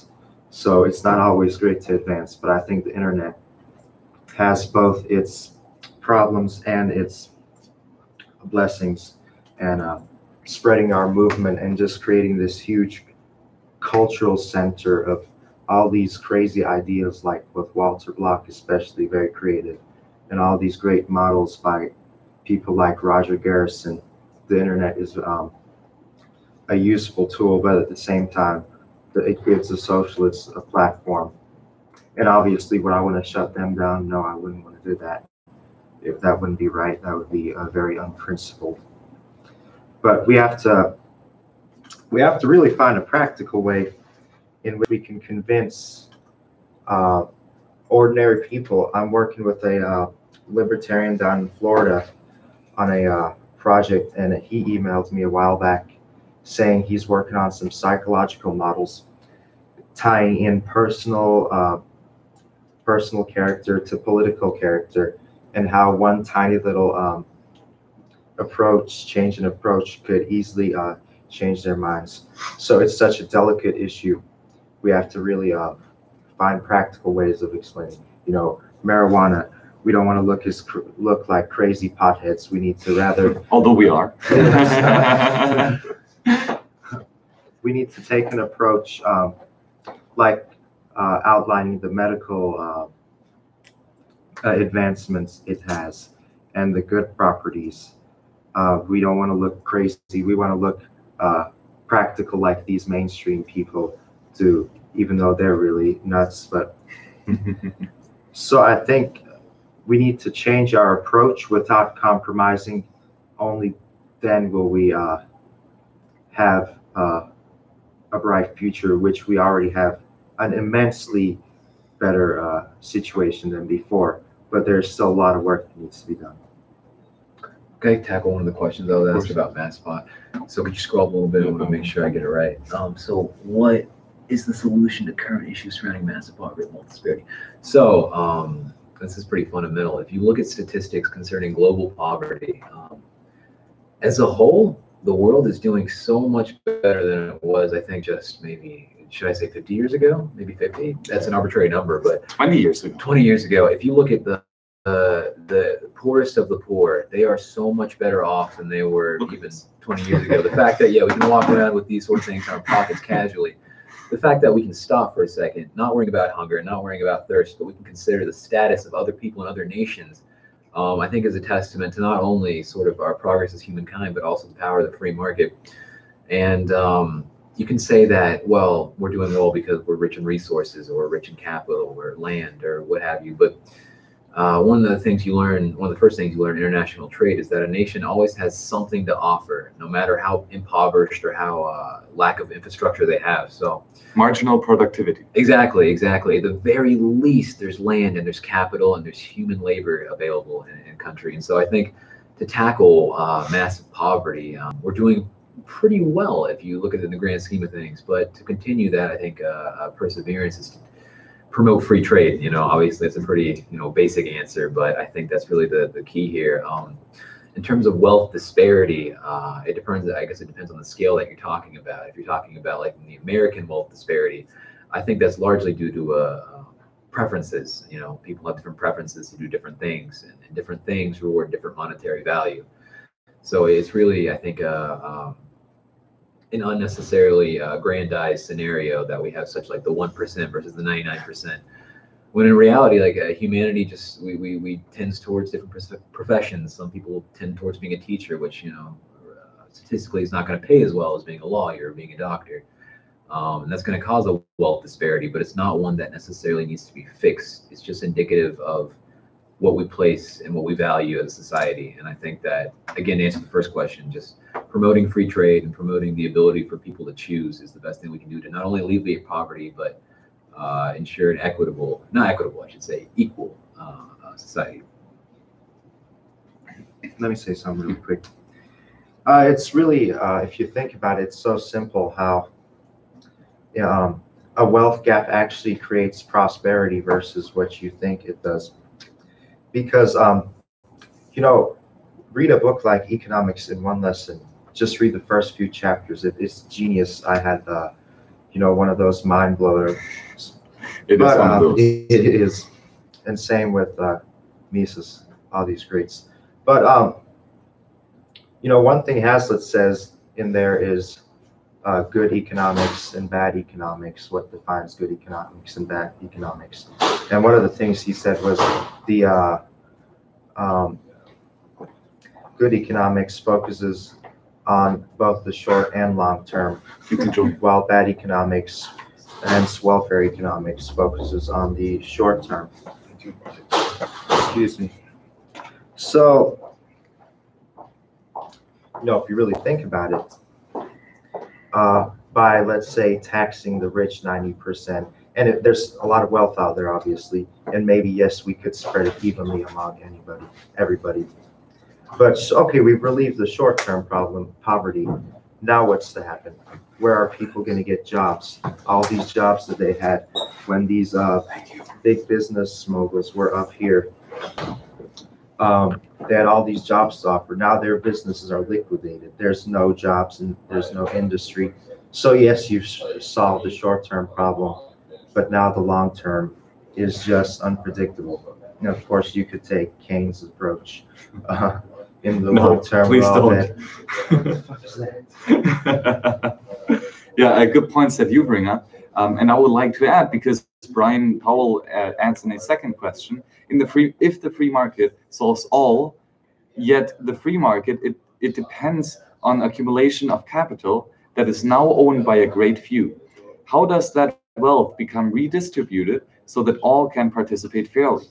And I do agree that at this current moment, we have an immense disparity in wealth. But I do not think that this is the cause of the free market. On the contrary, I think that this is the effect of government intervention.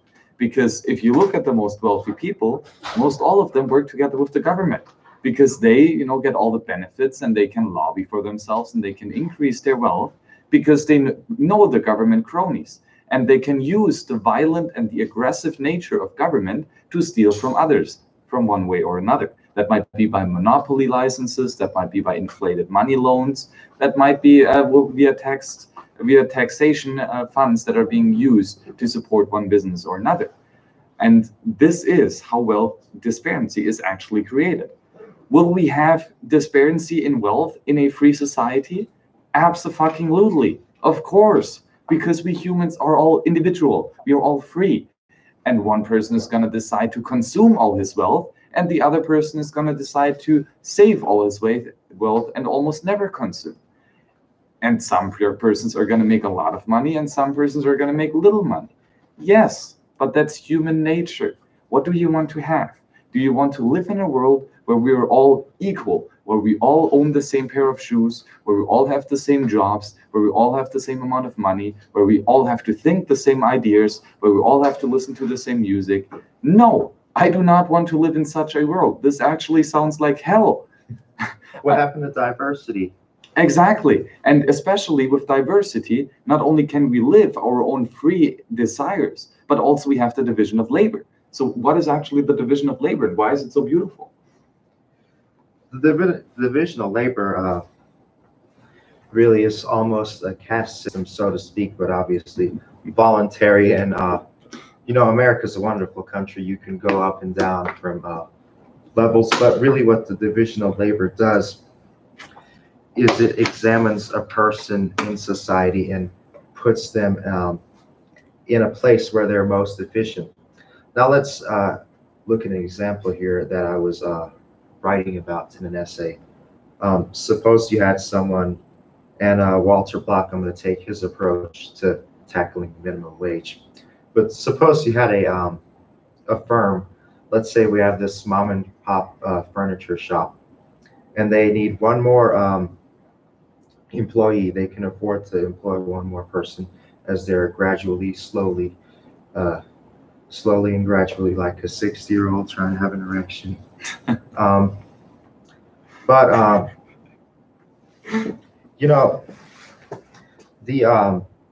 Let's say you have two people, one person, so the wage rate is $8. Let's say we have one person who's worth $8 or more, and you have candidate B who is worth $7.50. So obviously, the greatest benefit to that firm would be to hire the firm, or whichever one I said, but the person $8 or above. So in doing so, what we've done is we've allocated this person to their most efficient role in society. at least for this time and in the context. Maybe they can get better training in whatever job they find and advance. And you can do whatever you want. It's a capitalist free society. You can become a Trump or a Koch if you want. There's nothing stopping you. The sky is the limit, or is it? But let's say that person were to get the $7.50 wage person were to get that $8 job. Well, now there's that 50 cents little inefficiency there.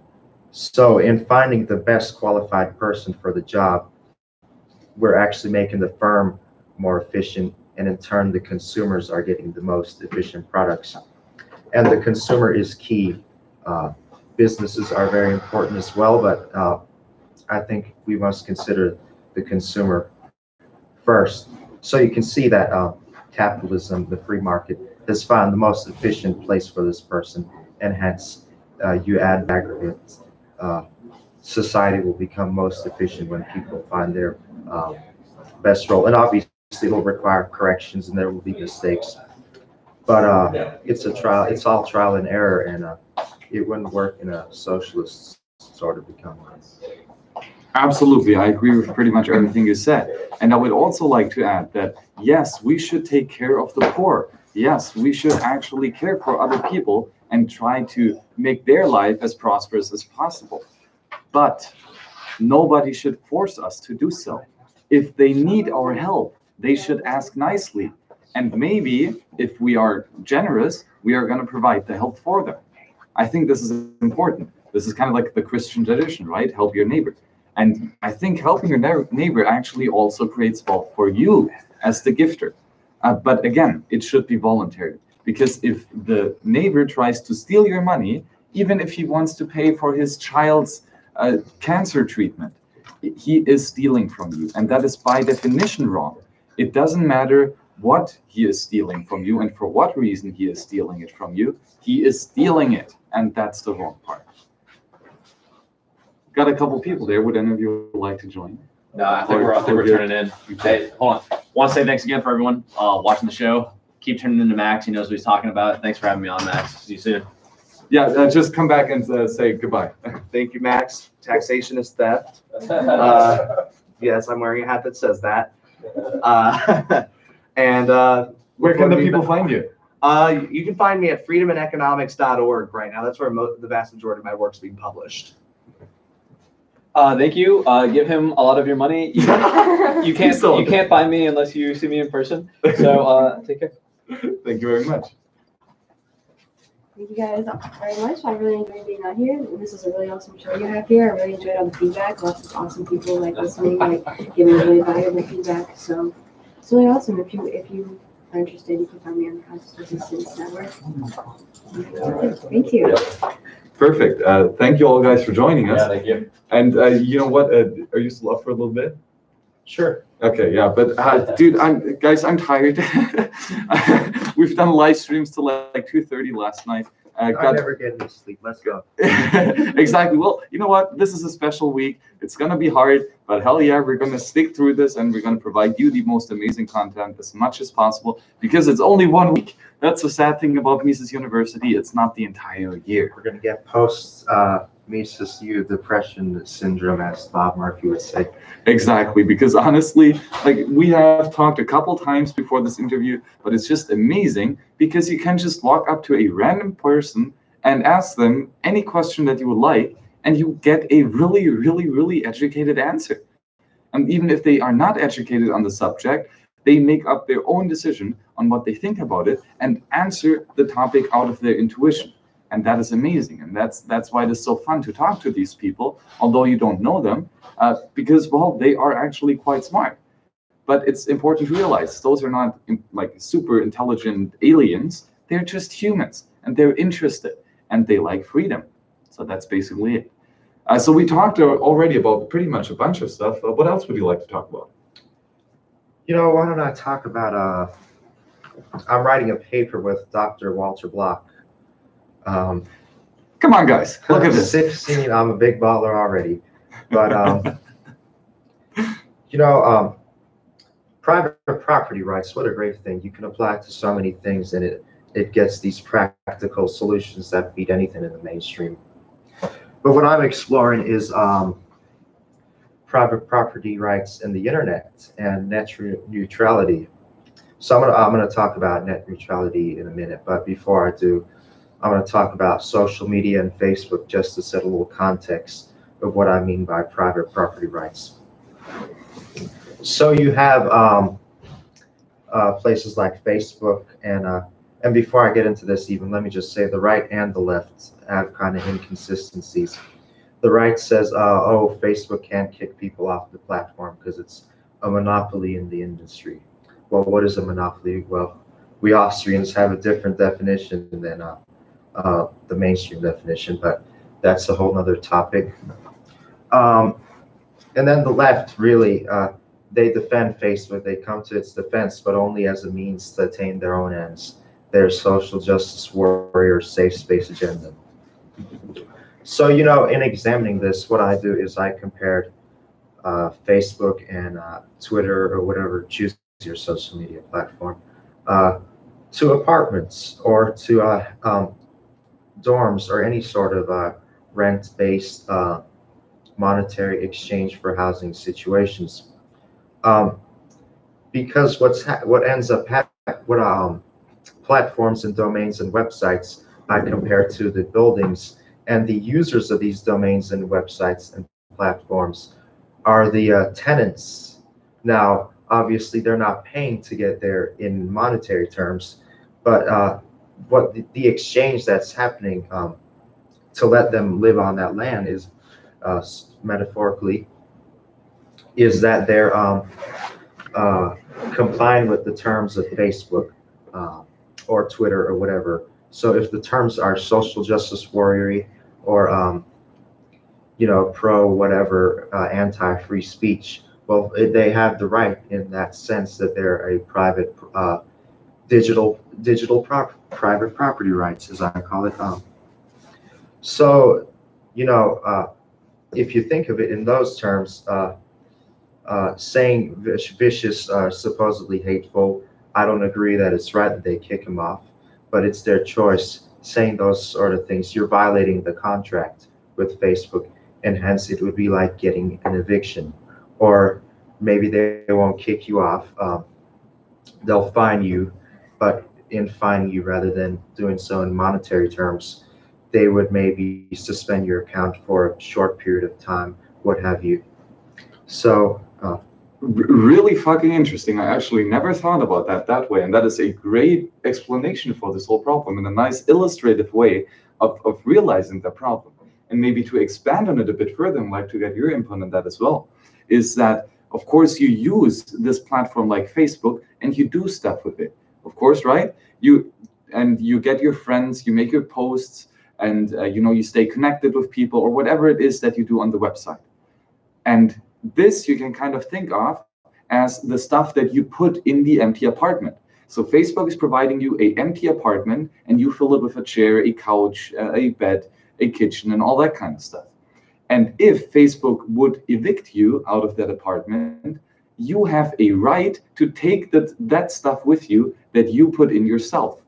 So for example, your ideas, basically. Yeah, your ideas, basically, yes. So in the apartment example, if you put in the chair and the table and the tenant kicks you out, you can take with you the chair and the table, right?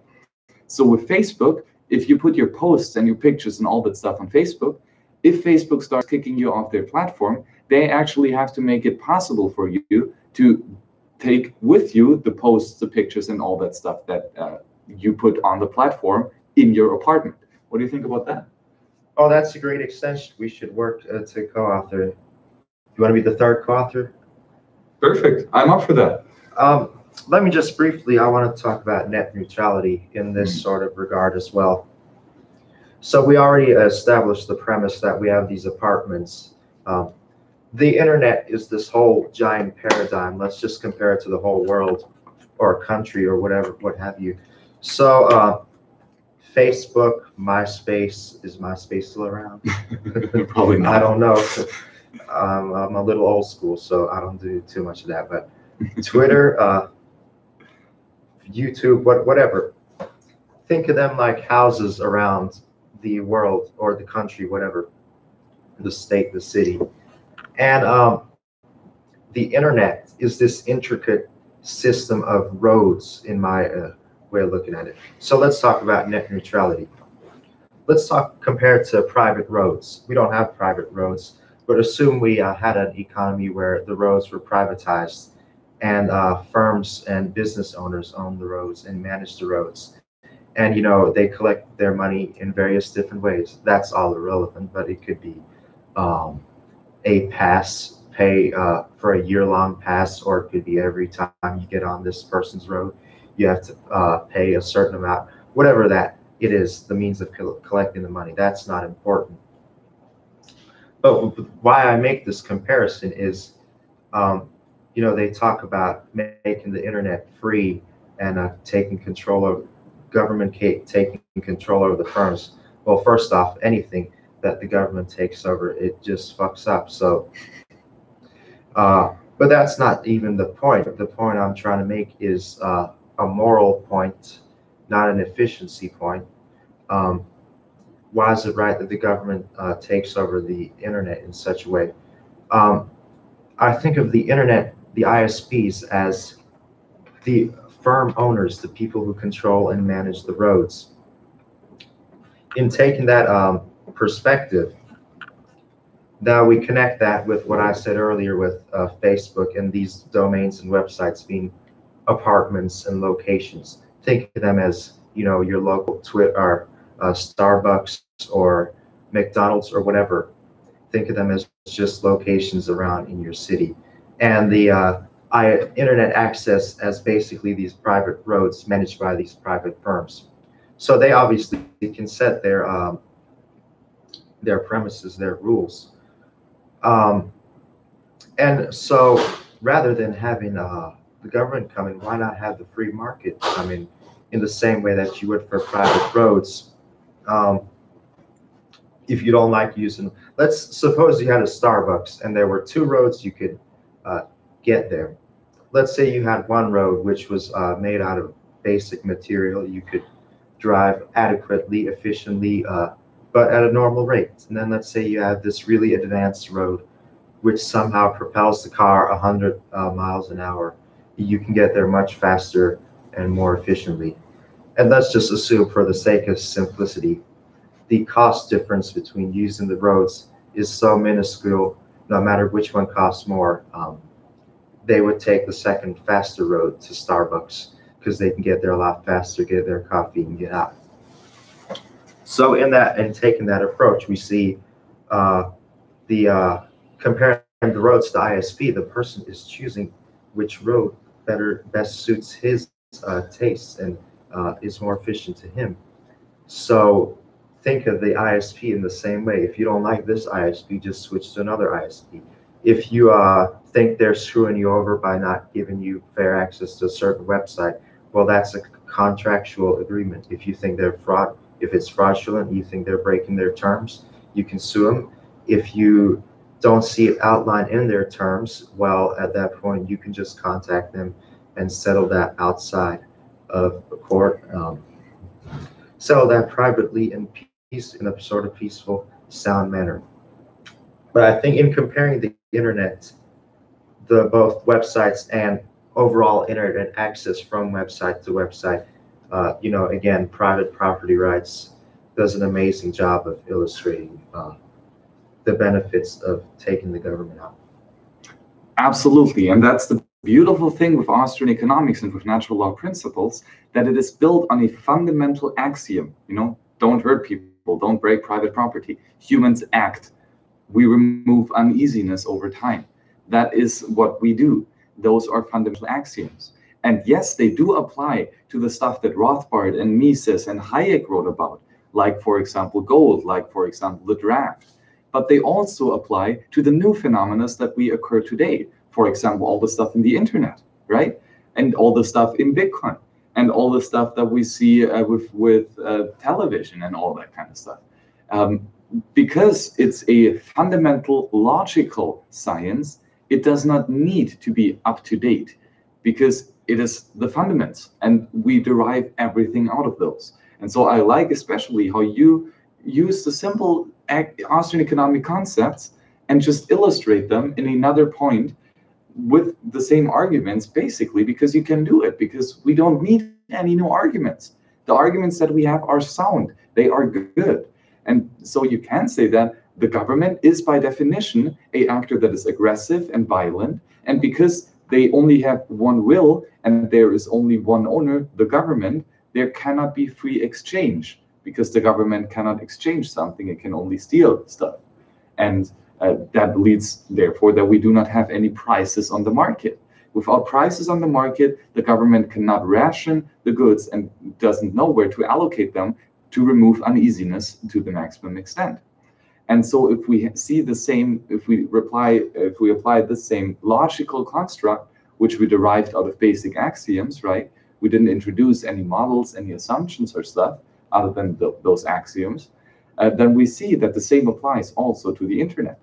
And so if we give the government control over the internet, they're going to fuck it up. And this is not just something that we say because we don't like the government. No, this is something that we can prove logically, because without prices, without free exchange, you do not know where to ration. So you just have to guess. And that leads always to a worse outcome. And ask yourself that. Why do we need violence in this thing? Why do we need aggression? We don't. If we just let the people decide which services they're going to use, they're going to freely use that service which they like most. We don't have to manage them. We don't have to control them. Free people always choose that which they find most profitable. And that will be in a free market, the ISP provider that is exactly that ISP provider that the customer wants. And even if only one customer likes to have that ISP provider, if he is willing to pay a price, someone is going to provide that service for him. But of course, the more people use that service provider, the more, well, they're going to probably make him profit, right?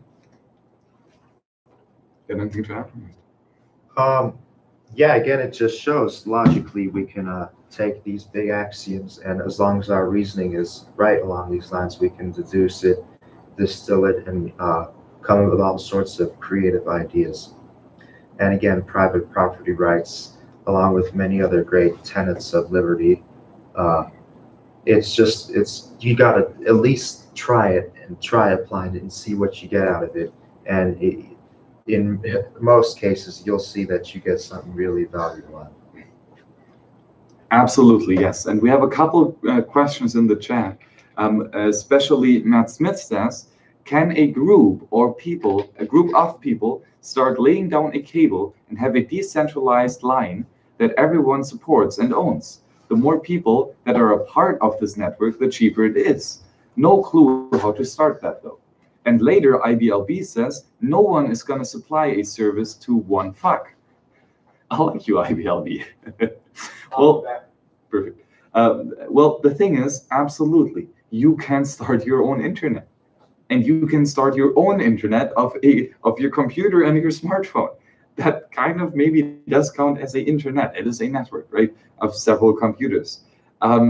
Is this that valuable? Maybe it is for you, right? It's kind of like more of an intranet than an internet. So you might not have the best content on there. But can you do it? Yes, you can. Why? Because you are a free human being. Do whatever the fuck you want until it is under the contact that it is voluntary and that it is peaceful.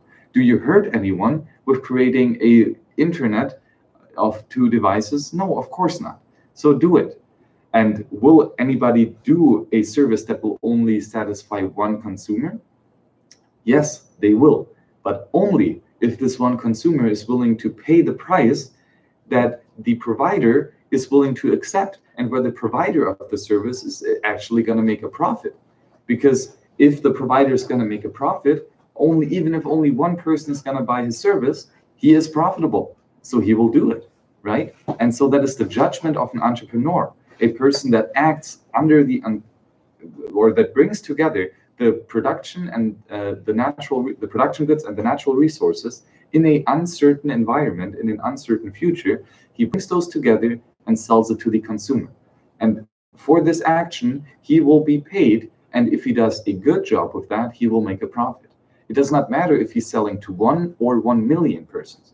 As long as he provides a quality service that the people will like to have, then they are going to pay for it. And if he did his calculations right, you know, his entrepreneurial judgment, by the way, great lecture yesterday, I think, on entrepreneurship. Yes, Yeah. Peter Klein. Peter Klein, amazing lecture, watch it. That's basically what it is, right? So do you have maybe something to say about, can you start your own internet? And can we provide the internet, or can we provide a service for just one person? That's the wonderful thing about the market, is we talk about our government being a democracy. And I'll just say that I'm not a full-on anarcho-capitalist, I'm a monarchist. Whether you agree with that or not is irrelevant. But, you know, if you think about it, the founders didn't envision a majoritarian rule sort of thing. They envisioned something where we could each put input and get something out of it. And even government, to that extent, doesn't do it to the extent that the market would be able to do it. Whatever each individual wants, he will be able to get, because we match our preferences with whatever can satisfy those needs, based upon our means of spending and what have you. So, what was the question you proposed? Well, we actually do have another question in the chat, or several statements about you being a minarchist. And so basically talk a little bit about what that actually means and why you feel that way. Because as you said, like, it's your opinion and you have a right to your own opinion. So we want to discuss this, absolutely. Oh, Lord, all the Walter Blocks of the world are going to bash me now. But I'll come out and talk a little bit about it. Why I'm not a full-on anarchist is because I've read some of the arguments, and they make a lot of sense too. But I think we need a system in which I can just go out and attack him for no reason and not be punished. I think that's really a big loss to society. And I'm not one of the people who think if we automatically get rid of government, all of a sudden it's just going to be chaos. No, there's still the fiber of society. Maybe certain individuals who really hate certain people, okay, they'll go out and take them out. But as society as a whole, I don't think will dwindle and fall apart from utter barbarity and chaos. Maybe in the long term. I don't know about the long term. That's an issue there. But another issue that Professor Dr. Randall Holcomb of FSU, another great libertarian, he's of the monarchist tradition, and you know, he and Walter Block have had some debate over this as well, is the issue of cartels and big companies. You know, I would love for, rather than what do they call it, ICE at our border, the Border Patrol, to have private people doing that, and not only the owners of the land along the border, but they can hire private firms and private security guards. But you know, the problem with that, as Dr. Holcomb brought up, was the problem of cartels and the incentive to lock people up and make money. So, you know, I think we need a system in which we have to extend our rights as much as possible. So we need to take that block perspective. For example, in defending the undefendable, he doesn't make any excuses with freedom of speech besides to the point where it gets to being threatening and or violent. He even defends the guy who yells fire in a movie theater with, again, private property rights. Great thing. So we really need to extend those out as much as possible without violating the non-aggression principle. But I think even after doing so, we still need a small amount of government. And there's no perfect system. Only if God could control every one of us, if he could position us to do whatever in a way where we wouldn't be violent. I think that's the only way, but it's probably not going to happen. So we need to look at the best possible system. And in my opinion, And again, I'm ignorant. I'm ignorant on anarcho-capitalism. I should probably read some more. But from my perspective, this is how I see it. And if you can change my mind, go ahead. But I always stick to principle. Yeah, great points that you bring up, and I actually do agree with most of what he said. If you would abolish the government right now, it would be chaos. It would not be peaceful. It would not be good. Why? I didn't say that. Well, okay, sorry. Then I said it wouldn't be chaos because I think there's the fiber of society and the whole arrangement of society. Mm. In the long term, maybe it would, but that's another common misconception that I, as a minarchist, am actually willing to defend anarchy in that sense. Mm. I don't think society is so complex. I don't think automatically it would fall apart. Maybe the most extreme of people who hate certain individuals so much would immediately go out and kill them. But I don't think it would all of a sudden fall apart. So I think that's a misconception. But maybe in the long term, I don't know. I don't think either that it will completely fall apart. But I do think that the vast majority of people in our today's society have not reached this level of understanding of the natural law principle. And because they have not yet reached the understanding of non-aggression and the beautiful things about the free market and peaceful interaction, they will most likely continue with the statist and with the forceful and with the aggressive actions. And in the short term, I would agree that at the current state of, let's say, human consciousness, we are not yet fit for a 100% rule without a government. Why? Because people will automatically instigate the next government if we abolish the first. And we will only achieve full freedom, if we ever achieve full freedom, if a vast majority of the people actually understand the principles of natural law and the principles of freedom. That's what we have seen with the American secession. They have succeeded with the Declaration of Independence that was the pinnacle of natural law and human rights upon some minor things that were not that good, for example, slavery, and that women did not have the rights endowed. But nevertheless, it was a really good step. It was not perfect, though. And we have seen a tragic downfall from the almost perfect freedom, whatever that means, that we had at the time of the Declaration of Independence, to the time of now, where we see the United States as the most tyrannic and fascist government that we've ever seen, pretty much. It's killed countless amounts of people and dictates and terrorizes pretty much the entire world. So the drastic decrease that we've seen here, in my opinion, shows that even if we would have a free society, at the current stage of human consciousness, it would not help us in sustaining this. However, I still would argue that even though it might seem as an impossible goal, and you said that as well, we need to stay true to our principles. And our principles are freedom. Our principles are love and liberty, and the pursuit of happiness, and the private property, and the non-aggression principle. And if we stay true to those in all of our actions, that is all we can do. We cannot force other people to be peaceful. So we have to start with our own, and we have to live in accordance with natural law, all of us individually. And if enough people do that, I am of the utmost certainty that we will reach a point of freedom. But all of us have to do that first.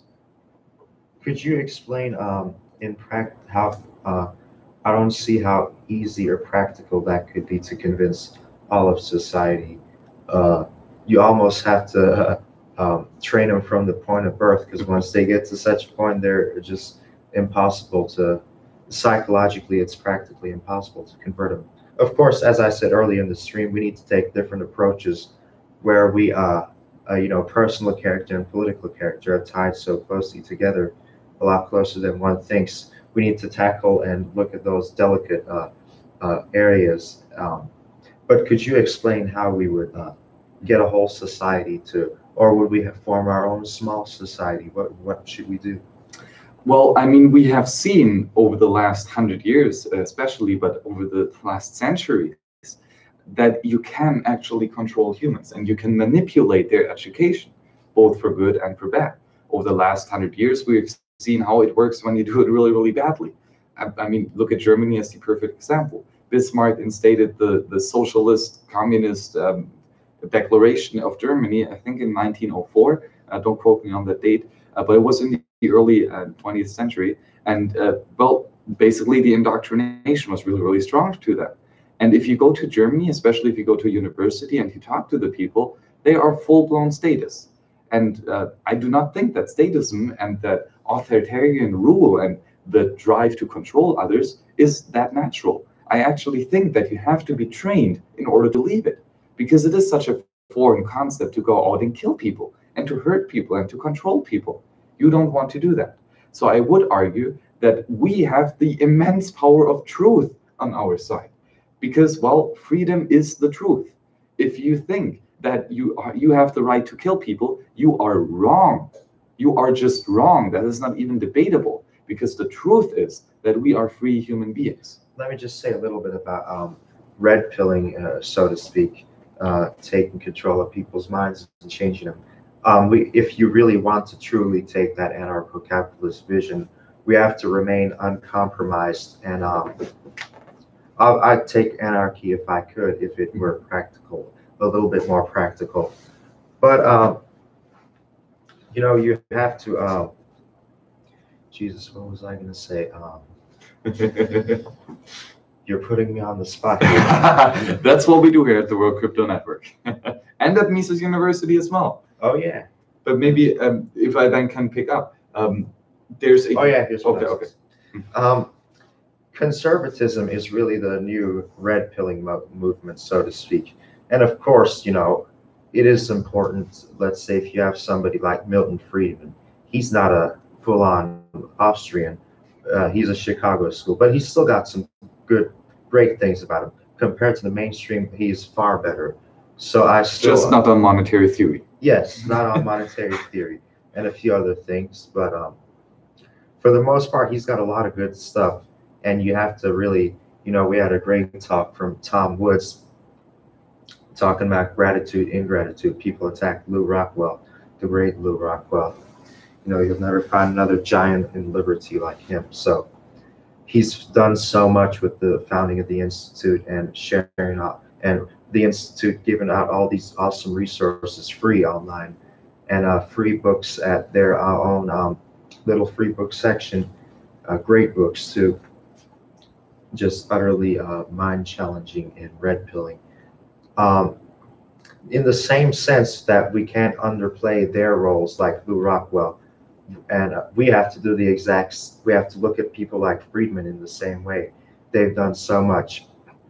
But at the same time, we have to still remain uncompromised, because if we use a sort of means to the ends, good approach, but not well enough approach like Friedman, take aspects of him that are really good and push him. Don't push him overall. If we take that sort of approach, we're compromising ourselves, and we'll get the sort of conservatism is the red pilling movement versus full-on libertarianism and freedom. And conservatism obviously far outdoes liberalism in the I'm using the modern term liberalism, not the great classical liberalism. Which actually, they stole that name from us. They stole it. Man, liberalism is freedom. So I'm proud to call myself a liberal. Liberal, freedom, liberty, liberal. I mean, what sense does that make in the modern way of using the term? But conservatism has its good points and its bad points, and we can't be pragmatic and just take whatever we have at the table. We have to go beyond and push it to the limit. So to truly create that fiber in our movement, the backbone, so to speak, you have to be careful in the way we red pill. If we red pill, we just took all this effort to change their mind, and now they've fundamentally changed. So let's say a conservative, can we say to them, oh, okay, we did you wrong, let's try changing you again? They're not gonna trust you, or they're gonna say, no, what philosophy you brought me to already makes sense to me. I'm done at that point.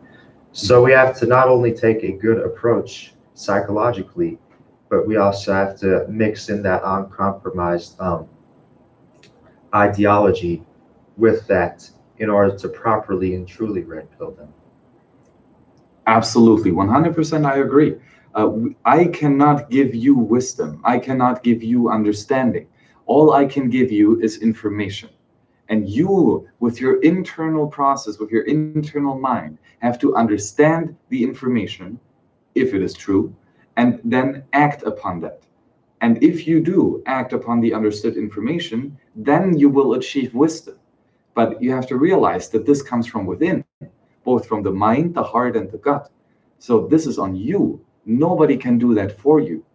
And of course, like, that's not what the government is going to tell you. They say, no, you're going to get your education, feed it from us at the university, at the colleges, which of course is bullshit. And so yeah, yes, all we have to do is be like the amazing Mises.org Institute, or at the amazing World Crypto Network, or any of the other content providers that actually provide high quality information, because that's all we can do. Give you the information. That's what I've been doing this week. Give you the information. That's what we've done here in this talk, giving you information. But we cannot make you understand it. We cannot make you act upon it. We can only provide the information to you. And that's all we can do at this point. And we have to make it fascinating. We have to make it interesting. I was doing an interview with Jeff Deist for a project, another essay I was writing about the institute, the Mises Institute. And he was talking about Ron Paul and the Federal Reserve. Before Ron Paul, who's an amazing asset to not just us, but the institute.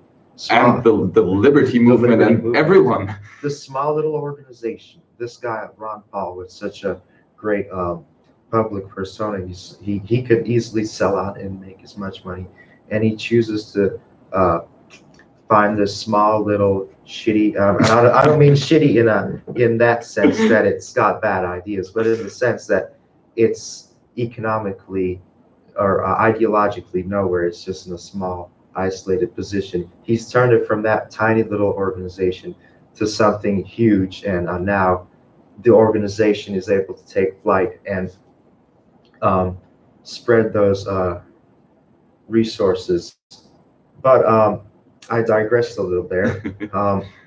What Jeff Deist was telling me was the Federal Reserve was viewed as something boring until Ron Paul brought it up. It was viewed as one of the most boring things in politics. Nobody cared to talk about it. Nobody viewed it as important. I know there was a Democrat even in the 90s named, I believe, Henry Gonzalez of Texas, and he was actually against the Fed and started taking upon the task of trying to audit the Fed, I believe.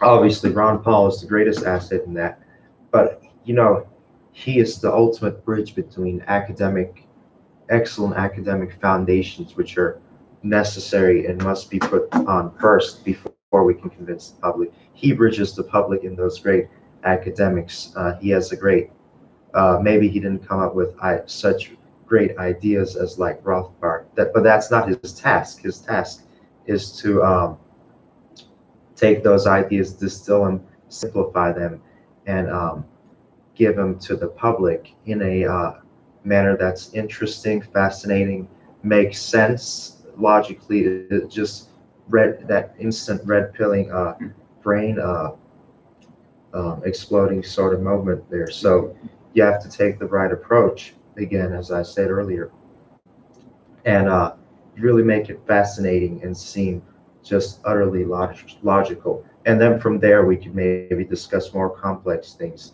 Much of society, unless you're really specialized in libertarianism, doesn't really understand it. So we have to take it from those simplistic principles and approaches, and then from there we can discuss more complex issues. But first, we need to recruit them. It's almost like the army.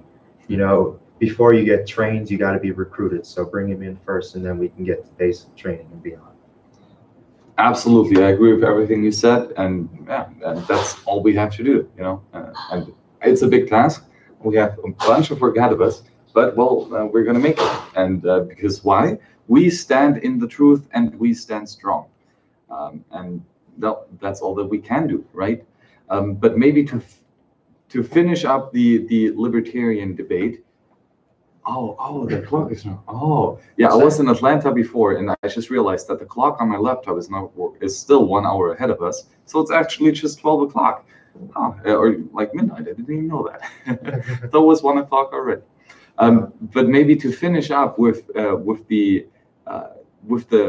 your argument for minimal government, and I would say that a great book to read here is by Mises called "The Middle of the Road Leads to Socialism." I've definitely read that. It is fantastic. It is a wonderful piece of work. It was just one of those moments. I only read it a few weeks ago, and already advanced in my libertarian thinking. But even then, I still had one of those great brain exploding moments.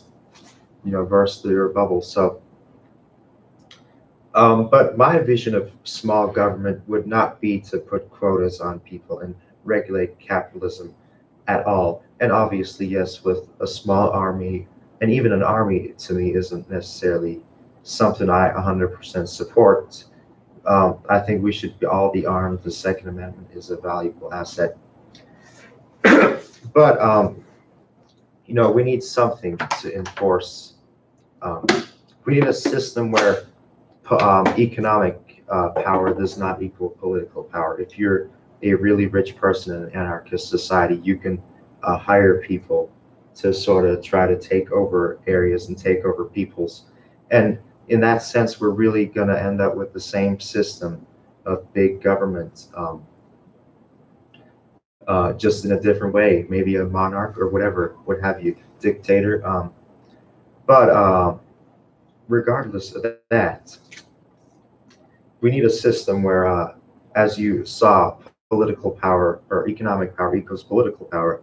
So in a sense, from my view, anarchy is close to big government, albeit better, but similar in the sense that economic power can equal political power, as in the same sense with big government. People like Jeff Bezos and Bill Gates, these quote unquote capitalists, they're not capitalists. Even the Koch brothers, they're a lot better than the previously mentioned guys. They're much more hardcore capitalists, but even they have their issues, and I have issues with them. So nothing personal, but so you see in both systems, in big government, we can buy or rich people can sort of buy the politics. So what do? You decrease the size of, is it still going? Yeah, it is. You can decrease the size of government, but to what extent do you do so? And again, you got to bring it down to that level where it's so close to anarchy, yet not completely there, where we have a system that counters that. And you got to set up somewhat of an intricate system. As our founders did, they set up a republic, not a democracy. They set up a system where there were no political parties, so to speak. It was just ideological. They weren't these big organizations with so much money invested in them, because politics wasn't that sort of game. It wasn't where the people even elected a president so directly.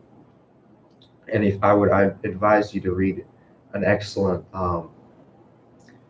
book, Reassessing the Presidency at Mises Institute. Really, there's one chapter in there talking about the Electoral College, written by Randall Holcomb.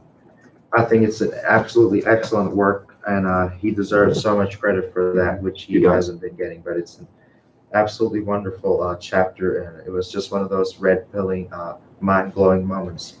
We have many of those, right? Oh yeah, even when you think you've had them all.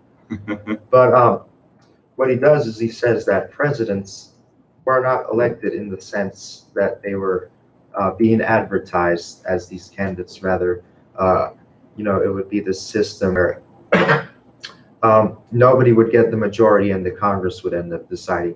And whoever was president would not be the person who the people wanted. It was whoever's most qualified. That may seem contradictory in a sense, but really the role of government is not to do such a thing. Now, what if and ultimately, again, it still depends on the people to a great degree to keep their libertarian mind and their libertarian message. But, you know, you have to kind of make sure the system is right in a small monarchist government. You can't have a democracy unless it's such a small society that it doesn't really matter. But in such a complex society, we have to have a constitutional republic, as our wonderful founders called it. And I'm not saying wonderful in sarcastic ways. They are great, many of them. Not all, but not many. all of them. Not all of them. As always. Patrick Henry is very interesting. He started off as a anti-federalist in the sense that he was against the Constitution. Then once the Constitution was ratified, strangely, he became a Northern Federalist, the political party in this sense. So that Hamiltonian vision. But again, I digressed.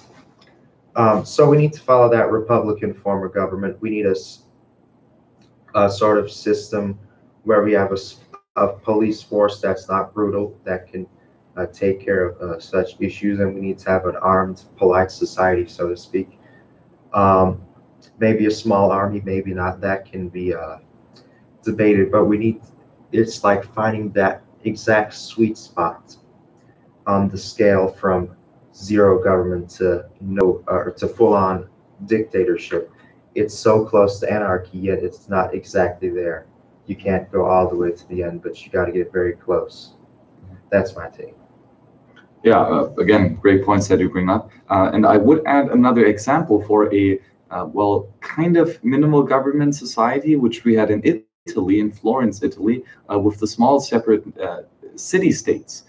And those city-states were huge proponents of the free market back in, I do not know the exact time frame, I don't want to lie to you. I think it was 1500, 1600, not exactly sure, not an expert on that subject. But they were big proponents of the free market, those early Italians, Italian free market capitalists. And the system of governance that they had on the political side was interesting. Each 4 years, so there was a time period of 4 or 7 years, they had a random election. So nobody was elected, but they were appointed by random chance. So every citizen born in that city or living in that city had an equal chance of being elected as the head of the city. And at every time there were 7 different heads of the city, that were not elected, but randomly chosen by luck. And it turns out it was really, really good. Because if you have 7 people that are chosen by random, most of the time you're going to find a good guy. Because if you have a system like we have it today, that you make a career, a living out of running for policies, you are making a living of controlling others. And this incentivizes, psychopaths. And this incentivizes control freaks to run for office, because they know that this career path is going to give them an opportunity to control others. And if we have a random process in the election, quote unquote, in the setting of the rulers, at least we do not. The Illuminati and the Bilderbergers control everything. They do, absolutely. There's no question about this. But the cool thing is, if we would have a random process of getting our leaders, although they were still leaders, and in my opinion, that still sucks. But we have a historic example of this, and it actually worked damn well. But guys, it is already late, and we've done over 2 hours and 15 minutes of this live stream. It's been a long day here at Mises University. We're going to have a couple more long days, but it's almost halftime. Isn't that already? Oh, we have a good 3 to 4 days left, so it's more than just a couple days. Oh yeah, it is. We're going to enjoy every last second of it. And trust me, this is not going to be the last live stream. We're going to have plenty more. And we're going to have plenty more amazing young students here like he is. So where can the people find you? What are you currently working on? And if they want to support you, where can they do so? I've been into libertarianism for a couple of years, but I've just started really dipping my feet into trying to come up with ideas. And but I love it. It's great.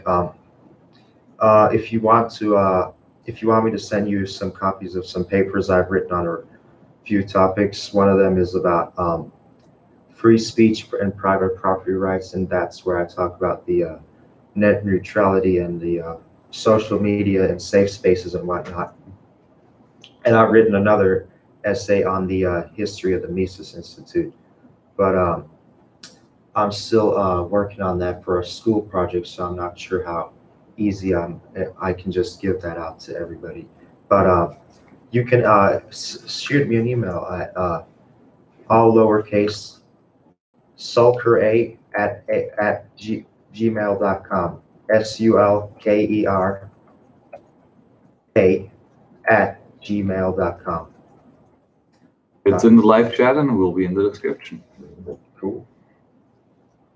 Let me see that you.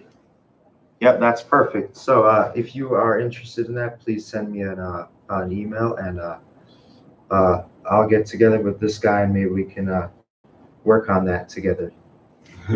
Perfect. And the funny thing is, because what is your name again? Because I think that's the first time that we talked. I think you don't even know my name. So let's actually introduce. I'm Max, but your name is? Attila. Attila. Nice to meet you. Nice to meet you. Well, after we had like an hour-long discussion, we finally got around to doing that. But that's the cool thing. Names are not that important.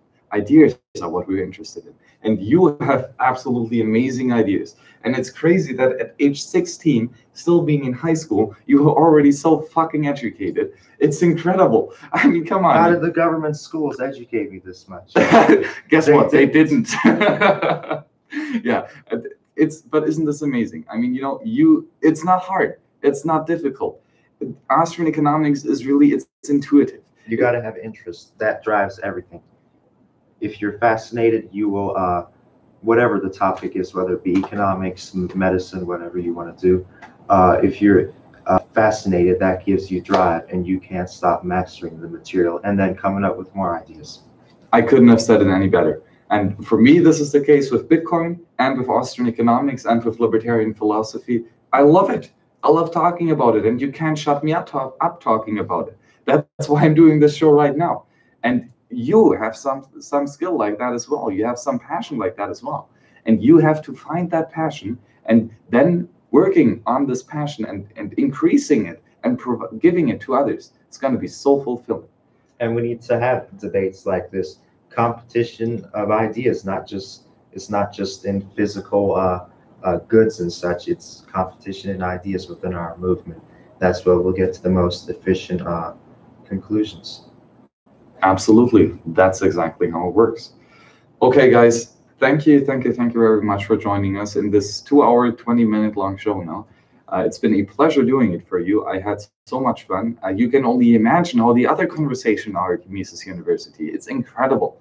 Mises University is really one of the, if not the most pristine weeks that we have. Yeah, it's a beautiful facility, and every day Walter Block is in the library, and everybody just, it starts off with me and maybe 2 other people, and then the whole crowd just comes around. So we need to film that and get some of those interesting conversations and ideas, because they're fascinating. We need to get Walter on the show, and he needs to talk about the ethics of throwing dwarfs. Because, I mean, he's a guy that is writing about that kind of stuff. I love it. And yeah, so if you have time, watch the lectures of Mises Institute and the Mises University. They are available for free online at Mises Media or at Mises.org. Check out Mises.org in general, a plethora of amazing articles, free books, free audiobooks, free lectures, and whatever else you would want to know. They know the power of non-scarce goods that can be shared openly and freely. Intellectual property is bullshit. That's why we do the World Crypto here. At the World Crypto Network, we have the exact same philosophy in that regard. And it's amazing how the two things intertwine. And you can also, of course, donate to the amazing Mises Institute. Bitcoin address. Intellectual property is bullshit, but don't try to take my ideas with the apartments. Well, I will, and I will copy it, and I will adapt it, and then you can steal it back from me and adapt it even further, because that's how ideas work, right? Yes. We never come up with our own ideas. It's always a continuous process of us talking to others, exchanging ideas, and learning and growing from each other. That's the beauty of intellectual non-scarce goods. You know, so non-economic goods, as Menger would say. Exactly. Yeah, non-economic goods, in other words, for non-scarce goods, basically means the same, right? they do not need to be economized. That's how he got that word. So yeah, Bitcoin address of the Mises Institute is below. What do they do with the donation that you sent them? They provide scholarship for amazing people like him. Isn't that amazing? Free books. They provide books you can buy from the bookstore. They keep the website updated. They do so many things, and it's all thanks to the great donors, and of course the great chairman Lou Rockwell for bringing it all together. And of course, if it was just Lou, there would be nothing. So you got to thank greats like Salerno and David Gordon, all these wonderful people. And of course, we are here in the tradition of the great liberal tradition that has been going on for thousands of years. So if you wouldn't mention all the great people and all the great contributors to this idea, we would be here for quite some time. But also, of course, support the World Crypto Network. You can do that by telling a friend about the World Crypto Network if you like the content that we put up here. Not just my content. There's a bunch of probably much more interesting stuff on there. You can subscribe to the World Crypto Network, hit the like button, hit the notification button, so you will be up to date with all the live streams we will be doing here at Mises University. And of course, the World Crypto Network donation in Bitcoin is in the description down below as well. We really greatly appreciate your support, and we're just going to produce more videos. We're not going to use it to get a Lambo, although that would be kind of nice. No, we're going to get it to get better microphones that hopefully work, because I really think that this microphone is not even working right now. So I'm just holding a useless piece of plastic. So I have to check in the settings, because the hardware is working. And yeah, you can find out more about me. I'm mainly active on social media on Twitter. I don't do that much social media at all, but I'm especially doing an extensive broadcast of all the Mises Institute and Mises University stuff. And you can find me there at Hillebrand Max, link in the description. My personal website is towardsliberty.com/Bitcoin for a library of all stuff Bitcoin. But more importantly, for the Mises University and Mises Institute, towardsliberty.com/economics. You can find my personal library of economic books that I read and that I can support and I can recommend to you. And last but not least, I'm writing a part of my bachelor thesis on the amazing topic called Anarchy in Money, why we neither need nor want government regulation in money and especially Bitcoin. You can find all that kind of stuff, which is of course written in the open source process under the Creative Commons license at towardsliberty.com/anarchy. And I guess that's pretty much it. Do you have any last words? Keep on rocking in the free world. I don't know if you understand that reference. You probably don't. It's a great song, even though it's really socialist. But we can change the lyrics and make it capitalist. But it's got a great chorus to it. So take the chorus and change the verses out. Exactly. As with all other ideas and music, another example of a non-scarce good, of a non-economized good. You can change it, you can adapt to it, and you can just keep going with it and improve it where you can. So thank you very much for joining us today again for the 4th or 5th video today, the 4th or 5th live stream of this great Mises University. But now I'm looking forward to my bed because it's been a long day and I really need to get some sleep. Thank you very much for joining us and see you tomorrow. Bye-bye.